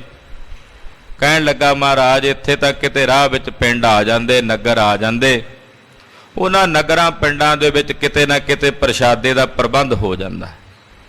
ਹੁਣ ਇੱਥੇ ਜਿੱਥੇ ਤੁਸੀਂ ਲੈ ਕੇ ਜਾਣਾ ਮਹਾਰਾਜ, ਉੱਥੇ ਦੇ ਸੁਣਿਆ ਵੀ ਸਿਧਾਬ ਭੁੱਖੇ ਬੈਠੇ ਆ ਤੇ ਸਾਨੂੰ ਕਿੱਥੇ ਛਕਾਉਣਗੇ। ਤੇ ਮਹਾਰਾਜ ਮੈਨੂੰ ਲੱਗਦੀ ਆ ਭੁੱਖ। ਪਾਤਸ਼ਾਹ ਨੇ ਫਿਰ ਕਿਰਪਾ ਕੀਤੀ, ਕਹਿਣ ਲੱਗਾ ਜਾਂ ਤਾਂ ਗੁਰੂ ਬਾਬਾ ਮੈਨੂੰ ਵੀ ਆਪਣੇ ਵਰਗਾ ਕਰ ਲੈ, ਤੇ ਨਹੀਂ ਤਾਂ ਮੈਨੂੰ ਇੱਥੇ ਰਹਿਣ ਦੇ। ਸਤਿਗੁਰਾਂ ਨੇ ਤਰਸ ਕੀਤਾ, ਭਾਈ ਮਰਦਾਨੇ ਦੀ ਭੁੱਖ ਦੂਰ ਹੋ ਗਈ। ਆ ਵੇਖੋ ਕਿਤਨੀ ਕਥਾ ਪਿੱਛੇ ਆਪ ਜੀ ਨੇ ਸੁਣ ਲਈ, ਕਿੱਥੇ ਤਾਈਂ ਗਏ, ਕਿਤੇ ਜ਼ਿਕਰ ਨਹੀਂ ਆਇਆ ਭਾਈ ਮਰਦਾਨੇ ਨੇ, ਕਿਤੇ ਜ਼ਿਕਰ ਨਹੀਂ ਕੀਤਾ ਵੀ ਭੁੱਖ ਲੱਗੀ ਹੋਵੇ। ਤੋ ਗਰੀਬ ਨਵਾਜ ਸਤਿਗੁਰੂ ਜੀ ਹੁਣ ਹਾਸ ਰਸ 'ਚ ਬਚਨ ਕਰ ਰਹੇ ਨੇ, ਮਰਦਾਨਿਆਂ ਜੇ ਭੁੱਖ ਲੱਗੀ ਆ ਤੇ ਅੱਗੋਂ ਫਲ ਲੈ ਕੇ ਛਕ ਲਈ, ਤੇ ਸੁਣ ਕੇ ਭਾਈ ਮਰਦਾਨਾ ਜੀ ਬੋਲੇ, ਸ਼੍ਰੀ ਪ੍ਰਭ ਸੁਨੀਏ ਛੁਦਾ ਨ ਕੋਈ। ਕਹਿਣ ਲੱਗੇ, ਹੇ ਪ੍ਰਭੂ ਜੀ ਸੁਣੋ, ਮੈਨੂੰ ਹੁਣ ਕੋਈ ਭੁੱਖ ਨਹੀਂ ਵਿਆਪਦੀ, ਮੈਨੂੰ ਹੁਣ ਕੋਈ ਭੁੱਖ ਨਹੀਂ ਲੱਗੀ ਹੋਈ। ਜਬ ਕੋ ਬਰ ਦੇ ਕਰ ਤੁਮ ਕੋਈ। ਜਦੋਂ ਦੀ ਬਖਸ਼ਿਸ਼ ਕਰ ਕੀਤੀ ਆ ਤੁਸਾਂ ਨੇ, ਉਦੋਂ ਦੀ ਮੇਰੀ ਭੁੱਖ ਦੂਰ ਕਰ ਦਿੱਤੀ ਹੈ। ਰਹੋ ਆਨੰਦ ਸਦਾ ਉਰਮਾਈ। ਮਹਾਰਾਜ ਜੀ ਸਦਾ ਹੀ ਆਨੰਦ 'ਚ ਰਹਿੰਦੇ ਹੋ, ਹੁਣ ਉਦੋਂ ਦਾ ਸਦਾ ਹੀ ਮੈਂ ਖੇੜੇ 'ਚ ਰਹਿੰਦਾ ਹਾਂ। ਖਾਵਨ ਚਾ ਹੋਤ ਕਬ ਨਾਈ। ਮਹਾਰਾਜ ਹੁਣ ਕਦੇ ਕੁਝ ਖਾਣ ਦੀ ਇੱਛਾ ਹੋਈ ਨਹੀਂ, ਕਦੇ ਕੁਝ ਛਕਣ ਦੀ ਇੱਛਾ ਨਹੀਂ ਹੋਈ। ਕਹਿਤ ਸੁਨਤ ਤੈ ਗਿਰ ਪਰ ਆਏ। ਏਦਾਂ ਬਚਨ ਕਰਦਿਆਂ ਕਰਦਿਆਂ ਸਤਿਗੁਰੂ ਜੀ ਉਸ ਪਹਾੜ ਤੇ ਆ ਗਏ ਜਿੱਥੇ ਮਹਾਂਪੁਰਸ਼ ਮਹਾਤਮਾ ਰਹਿੰਦੇ, ਫਲਦਾਰ ਬੂਟੇ ਲੱਗੇ ਹੋਏ। ਜਹਾਂ ਬਿਟਪ ਫਲ ਸਹਿਤ ਸੁਹਾਏ। ਵੇਖਿਆ ਜਿੱਥੇ ਬੜੇ ਸੋਹਣੇ ਦਰਖਤ ਲੱਗੇ, ਫਲ ਲੱਗੇ ਹੋਏ। ਅਨਕ ਰੰਗ ਕੇ ਸੁਮਨ ਸੁਹਾਵਨ। ਕਈ ਰੰਗਾਂ ਦੇ ਤਾਂ ਫੁੱਲ ਹੀ ਖਿੜੇ ਹੋਏ ਸ਼ੋਭਦੇ ਹਨ। ਜਿਨ ਪਰ ਭੌਰੇ ਕਰੇ ਪ੍ਰਮਾਵਨ। ਜਿਨ੍ਹਾਂ ਫੁੱਲਾਂ ਦੇ ਉੱਤੇ ਭੌਰੇ ਮੰਡਰਾ ਰਹੇ ਹਨ। ਲਤਾ ਬਹੁਤ ਜਿਨ ਸੋ ਉਰਜਾਨੀ। ਤੇ ਉਹਨਾਂ ਦਰਖਤਾਂ ਦੇ ਨਾਲ ਬਹੁਤ ਸਾਰੀਆਂ ਵੇਲਾਂ ਚੜੀਆਂ ਉਲਝੀਆਂ ਹੋਈਆਂ ਦਿਸਦੀਆਂ। ਸੁੰਦਰ ਅਤ ਛਾਇਆ ਸੁਖਦਾਨੀ। ਦਰਖਤਾਂ ਦੀ ਛਾਂ ਬੜੀ ਸੋਹਣੀ ਸੰਘਣੀ ਸੁਖ ਦੇਣ ਵਾਲੀ ਹੈ। ਅਨੇਕ ਬਿਦਨ ਲਾਗੇ ਫਲ ਸਰਸੰਗ। ਕਈ ਤਰ੍ਹਾਂ ਦੇ ਰਸ ਵਾਲੇ ਫਲ ਉਹਨਾਂ ਦਰਖਤਾਂ ਨੂੰ ਲੱਗੇ ਹੋਏ ਨੇ। ਸ਼ਾਖਾ ਪਾਰ ਭੂਮ ਸੋ ਪਰਸੰਗ। ਫਲਾਂ ਦੇ ਭਾਰ ਨਾਲ ਉਹ ਦਰਖਤਾਂ ਦੀਆਂ ਟਹਿਣੀਆਂ ਥੱਲੇ ਜ਼ਮੀਨ ਨਾਲ ਲੱਗ ਰਹੀਆਂ ਨੇ। ਇੰਨੇ ਫਲ ਲੱਗੇ, ਲੱਦੀਆਂ ਪਈਆਂ ਟਹਿਣੀਆਂ ਉਹ ਝੁਕੀਆਂ ਹੋਈਆਂ ਥੱਲੇ ਜ਼ਮੀਨ ਵੱਲ। ਮਨੋ ਅਤਿਥੀ ਜੋ ਆਵਤ ਪਾਸਾ। ਮਾਨੋ ਕੋਈ ਰਾਹਗੀਰ ਮੁਸਾਫਰ ਅਤਿਥੀ ਜਦੋਂ ਉਹਨਾਂ ਦਰਖਤਾਂ ਦੇ ਕੋਲੇ ਆਉਂਦਾ, ਦੇਨੇ ਹੇਤ ਝੁਕੇ ਫਲ ਰਾਸਾ। ਉਹ ਦਰਖਤ ਆਪ ਝੁਕ ਕੇ ਕਹਿੰਦੇ, ਹੁਣ ਆਓ ਮਹਾਰਾਜ ਜੀ ਫਲ ਛਕੋ। ਉਹ ਦਰਖਤ ਆਪ ਝੁਕ ਕੇ ਕਹਿੰਦੇ ਹੁਣ ਰਾਹਗੀਰਾਂ ਨੂੰ, ਆਓ ਜੀ ਇਹ ਫਲ ਛਕੋ। ਏਦਾਂ ਆਪ ਭੇਟ ਕਰਦੇ ਹੋਣ। ਬਿਨਾ ਸ਼ਰਮ ਲੈ ਤੋਰ ਸੁਖਾਰੇ। ਹੱਥ ਉਤਾਂ ਨਹੀਂ ਕਰਨਾ ਪੈਂਦਾ, ਬਿਨਾਂ ਕਿਸੇ ਮਿਹਨਤ ਤੋਂ ਫਲ ਤੋੜੇ ਜਾ ਸਕਦੇ ਨੇ, ਇੰਨੇ ਨੀਵੇਂ ਹਨ। ਖਾਵੇਂ ਸਾਧ ਛੁਦਾ ਨਿਰਵਾਰੇ। ਔਰ ਜਿਹੜੇ ਖਾਂਦੇ ਆ ਉਹ ਖਾ ਕੇ ਆਪਣੀ ਭੁੱਖ ਨਿਵਾਰਦੇ ਹਨ। ਦੋਹਰਾ ਉਪਕਾਰੀ ਜੋ ਪੁਰਖ ਹੈ, ਸਿੱਖਿਆ ਤੈ ਜਨ ਦੇਤ। ਕਹਿੰਦੇ ਜਿਹੜੇ ਉਪਕਾਰੀ ਪੁਰਸ਼ ਨੇ, ਮਾਨੋ ਉਹ ਸਿੱਖਿਆ ਦੇ ਰਹੇ ਨੇ ਦਰਖਤ। ਕਰ ਉਪਕਾਰ ਸੋ ਨਿਵ ਚਲੋ, ਦੀਨ ਦੁਨੀ ਸੁਖ ਹੇਤ। ਕਹਿੰਦੇ ਪਰਉਪਕਾਰ ਕਰਨ ਵਾਲਿਆਂ ਨੂੰ ਉਹ ਦਰਖਤ ਸਿੱਖਿਆ ਦਿੰਦੇ ਐ। ਕੀ ਕਹਿੰਦੇ ਐ? ਉਹ ਕਹਿੰਦੇ ਆ ਕਿਸੇ ਦੀਨ ਤੇ ਦੁਖੀ ਨੂੰ ਵੇਖ ਕੇ ਉਹਦਾ ਭਲਾ ਕਰਕੇ ਫਿਰ ਨਿਵ ਕੇ ਚੱਲੋ, ਨਿਵ ਕੇ। ਜਿਵੇਂ ਉਹ ਦਰਖਤ ਫਲ ਦੇ ਕੇ ਫਿਰ ਵੀ ਨਿਵੇਂ ਹੋਏ ਨੇ, ਝੁਕੇ ਹੋਏ ਨੇ। ਕਹਿੰਦੇ ਇਦਾਂ ਜਿਹੜੇ ਪਰਉਪਕਾਰ ਕਰਨ ਵਾਲੇ ਕਿਸੇ ਦਾ ਭਲਾ ਕਰਦੇ ਹੋ, ਤੇ ਭਲਾ ਕਰਕੇ ਹੰਕਾਰ ਨਾ ਕਰਿਆ ਕਰੋ ਵੀ ਮੈਂ ਇਹਦਾ ਭਲਾ ਕੀਤਾ। ਕਹਿੰਦੇ ਸਗੋਂ ਨਿਵ ਕੇ ਚੱਲਿਆ ਕਰੋ ਵੀ ਮੇਰੇ ਸਾਹਿਬ ਨੇ ਮੇਰੇ ਕੋਲੋਂ ਇਹ ਸੇਵਾ ਲਈ ਆ, ਉਹਦਾ ਧੰਨਵਾਦ, ਉਹਦਾ ਸ਼ੁਕਰ ਕਿ ਮੈਨੂੰ ਉਹਨੇ ਚੁਣਿਆ। ਹਾਂਜੀ। ਚੋਪਈ ਸੀਤਲ ਬਿਮਲ ਨੋਰਾ ਨੀਰੰਗ। ਕਹਿੰਦੇ ਫੇਰ ਉਹਨਾਂ ਦਰਖਤਾਂ ਦੀਆਂ ਜੜ੍ਹਾਂ ਵਿੱਚ ਬੜਾ ਠੰਡਾ ਤੇ ਸ਼ੀਤਲ ਪਾਣੀ ਵਹਿ ਰਿਹਾ ਹੈ। ਮਾਰਗ ਸ਼ਰਮ ਕੀ ਖੋਵਤ ਪੀਰੰਗ। ਰਸਤੇ ਵਿੱਚ ਆਉਣ ਵਾਲੇ ਮੁਸਾਫਰਾਂ ਦੀ ਥਕਾਵੇਂ ਨੂੰ ਉਹ ਹਰ ਲੈਂਦੇ ਨੇ। ਦਰਖਤਾਂ ਦੀ ਛਾਂ ਇੰਨੀ ਸੁੰਦਰ, ਫਿਰ ਉਹਨਾਂ ਦੇ ਤਣੇ ਪਾਣੀ ਨਾਲ ਸਿੰਚੇ ਹੋਏ, ਠੰਡੀ ਠੰਡੀ ਹਵਾ ਚੱਲਦੀ।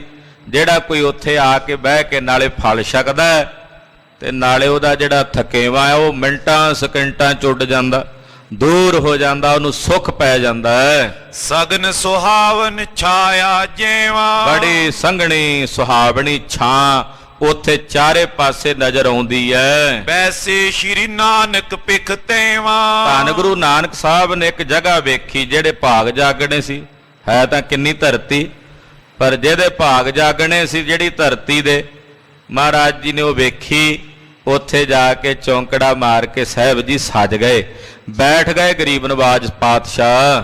ਬਰ ਫਰ ਮధుਰ ਤੋਰ ਮਰਦਾਨੇ। ਮਰਦਾਨੇ ਨੂੰ ਇਸ਼ਾਰਾ ਕੀਤਾ ਵੀ ਜਾਓ। ਭਾਈ ਮਰਦਾਨਾ ਜੀ ਗਏ, ਦਰਖਤਾਂ ਦੇ ਫਲ ਵੇਖੇ ਤੇ ਫਲ ਤੋੜਨ ਲੱਗੇ। ਗੁਰ ਅਗਰਜ ਰਾਖੇ ਤਬਿਆਨੀ। ਪਹਿਲਾਂ ਕੁਝ ਫਲ ਤੋੜ ਕੇ ਲਿਆ ਕੇ ਭਾਈ ਸਾਹਿਬ ਨੇ ਗੁਰੂ ਸਾਹਿਬ ਦੇ ਅੱਗੇ ਰੱਖੇ। ਸੁੰਦਰ ਸਰਸ ਦੇਖ ਮਨ ਪਾਏ। ਬੜੇ ਸੋਹਣੇ ਸੋਹਣੇ ਵਧੀਆ ਵਧੀਆ ਫਲ ਤੋੜ ਕੇ ਲਿਆਂਦੇ। ਸ੍ਰੀ ਗੁਰ ਘਰ ਮੈਂ ਅਰਦੇ ਉਠਾਏ। ਉਹਨਾਂ ਫਲਾਂ ਚੋਂ ਅੱਧੇ ਫਲ ਮਹਾਰਾਜ ਗੁਰੂ ਨਾਨਕ ਸਾਹਿਬ ਨੇ ਚੁੱਕੇ। ਸੋ ਮੋਕੋ ਦੀਨੇ ਤੈ ਕਾਲਾ। ਉਹ ਭਾਈ ਬਾਲੇ ਨੂੰ ਦਿੱਤੇ, ਲੈ ਬਾਲਿਆ ਤੈਂ ਛਕ ਲੈ। ਰਾਖੇ ਅਰਦੰ ਆਪ ਕਿਰਪਾਲਾ। ਅੱਧੇ ਫਲ ਸਤਿਗੁਰੂ ਜੀ ਨੇ ਆਪਣੇ ਕੋਲ ਰੱਖ ਲਏ। ਮਰਦਾਨਾ ਤੋਰੇ ਸੋ ਖਾਵਤ। ਭਾਈ ਮਰਦਾਨਾ ਜੀ ਕਹਿੰਦੇ ਮਹਾਰਾਜ ਤੁਸੀਂ ਛਕੋ, ਮੈਂ ਆਪਣਾ ਪ੍ਰਬੰਧ ਉਧਰ ਆਪੇ ਕਰ ਲੈਣਾ। ਭਾਈ ਸਾਹਿਬ ਗਏ, ਤਾਜੇ ਤਾਜੇ ਫਲ ਤੋੜੀ ਜਾਂਦੇ ਦਰਖਤਾਂ ਨਾਲੋਂ ਤੇ ਨਾਲੇ ਛਕੀ ਜਾਂਦੇ ਹਨ। ਸਾਧ ਸੁਦਾ ਸਮ ਅਧਿਕ ਅਗਾਵਤ। ਫਲ ਵੀ ਕਾਦੇ ਕਿਆ ਆਨੰਦ ਸੀ, ਕਹਿੰਦੇ ਮਾਨੋ ਜਿਵੇਂ ਅੰਮ੍ਰਿਤ ਹੀ ਛਕ ਰਹੇ ਹੁਣ ਇਹੋ ਜਿਹੇ ਫਲ ਸਨ। ਦੋਹਰਾ ਛੋਰ ਸਕੇ ਨੇ ਖਾਏ ਬੋ ਗਰ ਲੋ ਉਦਰੰ ਪੂਰ। ਕਹਿੰਦੇ ਭਾਈ ਮਰਦਾਨਾ ਜੀ ਫਲ ਛਕੀ ਜਾਂਦੇ ਗਲੇ ਤੱਕ ਪੇਟ ਭਰ ਗਿਆ, ਪਰ ਮਨ ਨਹੀਂ ਰੱਜਿਆ। ਮਨ ਕਹਿੰਦਾ ਦੋ ਕੁ ਹੋਰ ਛਕ ਲਈਏ, ਇੱਕ ਅੱਧਾ ਹੋਰ ਛਕ ਲਈਏ। ਕਹਿੰਦੇ ਮਨ ਨਹੀਂ ਪਿਆ ਰੱਜਦਾ, ਸਵਾਦ ਇੰਨਾ ਫਲਾਂ 'ਚ। ਗਲ ਤਾਂ ਹੀ ਕਹਿੰਦੇ ਪੇਟ ਭਰ ਲਿਆ, ਕੰਠ ਤਾਂ ਹੀ, ਫਿਰ ਵੀ ਮਨ ਨਹੀਂ ਕਰਦਾ ਵੀ ਫਲ ਖਾਣੇ ਛੱਡੀਏ। ਤੋਰ ਚੀਰ ਮੈਂ ਪਾਏ ਕੱਚ ਬਾਂਦੇ ਸਵਾਦੰਗ ਪੂਰ। ਕਹਿੰਦੇ ਪੇਟ ਭਰ ਗਿਆ ਨਾ, ਸੇਰ ਦੋ ਸੇਰ ਫਲ ਤੋੜ ਕੇ ਤੇ ਆਪਣੇ ਪੱਲੇ 'ਚ ਬੰਨ ਲਏ ਵੀ ਚਲੋ ਜਦੋਂ ਆਹ ਖਾਧੇ ਥੱਲੇ ਜੇ ਹੋ ਜਾਣਗੇ ਫਿਰ ਆ ਹੋਰ ਛਕ ਲਾਂਗੇ। ਉਹ ਦੋ ਚਾਰ ਸੇਰ ਪੱਲੇ ਦੇ ਵਿੱਚ ਤੋੜ ਕੇ ਹੋਰ ਬੰਨ ਕੇ ਆਪਣੇ ਨਾਲ ਲੈ ਲਏ। ਜੋ ਪਈ ਬੈਸਿਓ ਗੁਰ ਸਮੀਪ ਸੋ ਆਨਾ। ਸਤਿਗੁਰੂ ਜੀ ਦੇ ਪਾਸ ਆ ਕੇ ਭਾਈ ਸਾਹਿਬ ਜੀ ਬੈਠ ਗਏ। ਬਿਗਸਤ ਬੋਲੇ ਮਇਆ ਨਿਦਾਨਾ। ਮਹਾਰਾਜ ਜੀ ਹੱਸ ਪਏ ਭਾਈ ਮਰਦਾਨੇ ਵੱਲ ਵੇਖ ਕੇ ਪਾਤਸ਼ਾਹ ਹੱਸਦਿਆਂ ਹੋਇਆਂ ਬੋਲੇ, ਜੇ ਨਾ ਅਘਾਇਓ ਔਰੇ ਲੀਜੈ। ਮਹਾਰਾਜ ਜੀ ਕਹਿੰਦੇ ਮਰਦਾਨਿਆਂ ਜੇ ਰਜੇਵਾ ਨਹੀਂ ਹੋਇਆ ਤੇ ਆ ਸਾਡੇ ਕੋਲੇ ਪਏ ਆ, ਹੋਰ ਲੈ ਲੈ। ਪਾਤਸ਼ਾਹ ਹੱਸਦਿਆਂ ਕਹਿੰਦੇ ਜੇ ਨਹੀਂ ਰੱਜਿਆ, ਜੇ ਗੱਲ ਨਹੀਂ ਬਣੀ ਹਾਲੇ ਮਰਦਾਨਿਆਂ ਤੇ ਆ ਲੈ ਹੋਰ ਲੈ ਲੈ। ਮਨ ਭਾਵਨ ਸੇ ਖਾਵਨ ਕੀਜੈ। ਤੇ ਮਨ ਭਾਉਂਦੇ ਖਾ ਰੱਜ ਕੇ। ਸ਼੍ਰੀ ਪ੍ਰਭ ਮੈਂ ਬੋਰਿਓ ਅਗਾਈ। ਭਾਈ ਮਰਦਾਨਾ ਜੀ ਕਹਿੰਦੇ ਹੱਥ ਜੋੜ ਕੇ ਮਹਾਰਾਜ ਹੁਣ ਤਾਂ ਬਸ ਰੱਜ ਗਿਆ, ਤ੍ਰਿਪਤ ਹੋ ਗਿਆ। ਖਾਵਨ ਤ੍ਰਿਸ਼ਨਾ ਸਕਲ ਮਿਟਾਈ। ਮਹਾਰਾਜ ਹੁਣ ਤਾਂ ਕੋਈ ਇੱਛਾ ਨਹੀਂ ਰਹੀ ਖਾਣ ਦੀ, ਹੁਣ ਤਾਂ ਖਾਣ ਦੀ ਤ੍ਰਿਸ਼ਨਾ ਹੀ ਨਹੀਂ ਰਹੀ ਮਹਾਰਾਜ ਜੀ, ਇੰਨਾ ਰੱਜ ਗਿਆ ਹਾਂ। ਜੇ ਅਬਰਾਵਰ ਕੀ ਰੁਚੀ ਦੇਵਨ। ਪਰ ਮਹਾਰਾਜ ਤੁਸੀਂ ਦਿਆਲੂ ਹੋ, ਮਹਾਰਾਜ ਕਿਰਪਾਲੂ ਹੋ, ਰਹਿਮਤਾਂ ਦੇ ਸਾਗਰ ਹੋ, ਤੇ ਜੇ ਕਿਰਪਾ ਦੇ ਘਰ ਵਿੱਚ ਆ ਕੇ ਤੁਸੀਂ ਚਾਹੁੰਦੇ ਹੋ ਦੇਣੇ, ਮਹਾਰਾਜ ਜੀ ਜੇ ਤੁਸੀਂ ਦਇਆ ਦੇ ਘਰ ਚ ਆਏ ਹੋ, ਰਹਿਮਤ ਦੇ ਘਰ ਵਿੱਚ ਆਏ ਹੋ, ਜੇ ਦੇਣਾ ਚਾਹੁੰਦੇ ਹੋ, ਇੱਕ ਦੋਏ ਦਿਓ ਖਾਵੋ ਕਰ ਲੇਵਨ। ਤੇ ਮਹਾਰਾਜ ਜੀ ਦੇ ਦਿਓ ਇੱਕ ਦੋ ਫਲ ਤੁਹਾਡੇ ਹੱਥਾਂ ਦੇ, ਉਹ ਵੀ ਛਕ ਲੈਨੇ ਆ ਬੈਠੇ ਬੈਠੇ। ਮਹਾਰਾਜ ਭਾਈ ਮਰਦਾਨਾ ਜੀ ਕਹਿੰਦੇ, ਮਹਾਰਾਜ ਜੀ ਹੱਸਦਿਆਂ ਕਹਿੰਦੇ ਮਰਦਾਨਾ ਕੋਈ ਕਸਰ ਮਸਰ ਹੈ ਤਾਂ ਹੋਰ ਲੈ ਲੈ। ਮਹਾਰਾਜ ਜੀ ਰੱਜ ਗਿਆ, ਤ੍ਰਿਪਤ ਹੋ ਗਿਆ, ਪਰ ਤੁਸੀਂ ਦਿਆਲੂ ਹੋ, ਜੇ ਕਿਰਪਾ ਦੇ ਘਰ ਵਿੱਚ ਆ ਕੇ ਦੇਣਾ ਚਾਹੁੰਦੇ ਹੋ ਤੇ ਮਹਾਰਾਜ ਦੇ ਦਿਓ, ਇੱਕ ਦੋ ਹੀ ਦਿਓ, ਜੇ ਜ਼ਿਆਦਾ ਨਾ ਦਿਓ। ਤੇ ਤੁਹਾਡੇ ਹੱਥਾਂ ਦੇ ਮਹਾਰਾਜ ਜੀ ਲੈ ਕੇ ਇੱਥੇ ਬੈਠੇ ਬੈਠੇ ਨਾਲੇ ਭਜਨ ਕਰ ਲੈਨੇ ਆ ਤੁਹਾਡੇ ਨਾਲ, ਨਾਲੇ ਛਕ ਲੈਨੇ ਆ। ਨਿਜ ਘਰ ਸੋ ਗੁਰ ਫਰ ਜੁਗ ਦੀਨੇ। ਮਹਾਰਾਜ ਜੀ ਨਾਲੇ ਹੱਸੀ ਜਾਣ, ਮੁਸਕਰਾਈ ਜਾਣ, ਤੇ ਦੋ ਫਲ ਮਹਾਰਾਜ ਜੀ ਨੇ ਚੁੱਕ ਕੇ ਭਾਈ ਮਰਦਾਨੇ ਦੇ ਹੱਥਾਂ ਵਿੱਚ ਦਿੱਤੇ। ਲੈ ਕਰ ਤਬਈ ਖਾਵਨ ਕੀਨੇ। ਭਾਈ ਮਰਦਾਨਾ ਜੀ ਫਲ ਛਕਦੇ, ਮਹਾਰਾਜ ਜਿਹੜੇ ਉਹ ਤੋੜ ਕੇ ਖਾਦੇ ਉਹਨਾਂ 'ਚ ਇੰਨਾ ਸਵਾਦ ਨਹੀਂ ਸੀ ਜਿਹੜੇ ਆ ਤੁਹਾਡੇ ਹੱਥਾਂ ਵਾਲੇ ਫਲਾਂ ਵਿੱਚ ਸਵਾਦ ਹੈ। ਮਹਾਰਾਜ ਇਹਦਾ ਵਾਕਈ ਅੰਮ੍ਰਿਤ ਹੋ ਗਏ ਹਨ। ਖਾਣੇ ਕੀ ਰੁਚ ਉਦਰ ਅਗਾਇਓ। ਮਨ 'ਚ ਹਾਲੇ ਵੀ ਇੱਛਾ ਵੀ ਹੋਰ ਖਾ ਲਵਾਂ, ਪਰ ਮਹਾਰਾਜ ਜੀ ਬੇਵਸੀ ਹੋ ਗਈ ਹੈ, ਹੁਣ ਪੇਟ ਭਰ ਗਿਆ, ਹੁਣ ਅੰਦਰ ਜਾਂਦੇ ਨਹੀਂ ਪਏ, ਪਰ ਮਨ ਕਹਿੰਦਾ ਵੀ ਹੋਰ ਖਾ ਲਵਾਂ। ਤੈ ਚਿਨ ਬੋਰੂ ਬੈਨ ਅਲਾਇਓ। ਸਤਿਗੁਰੂ ਸੱਚੇ ਪਾਤਸ਼ਾਹ ਜੀ ਮਹਾਰਾਜ ਜੀ ਦੇ ਕੋਲ ਬੈਠੇ ਬੋਲੇ, ਦੋਹਰਾ ਸਾਧ ਸੁਦਾ ਸਮ ਫਲ ਮధుਰ ਇਹਾਂ ਕੌਣ ਇਨ ਖਾਏ। ਮਹਾਰਾਜ ਜੀ ਇੰਨੇ ਸਵਾਦੀ ਫਲ ਨੇ ਇੱਥੇ, ਇੰਨੇ ਪਿਆਰੇ ਪਿਆਰੇ ਫਲ ਦਰਖਤਾਂ ਨੂੰ ਲੱਗੇ ਐ, ਮਹਾਰਾਜ ਇਹਨਾਂ ਨੂੰ ਕੌਣ ਖਾਂਦਾ ਹੋਵੇਗਾ ਇੱਥੇ?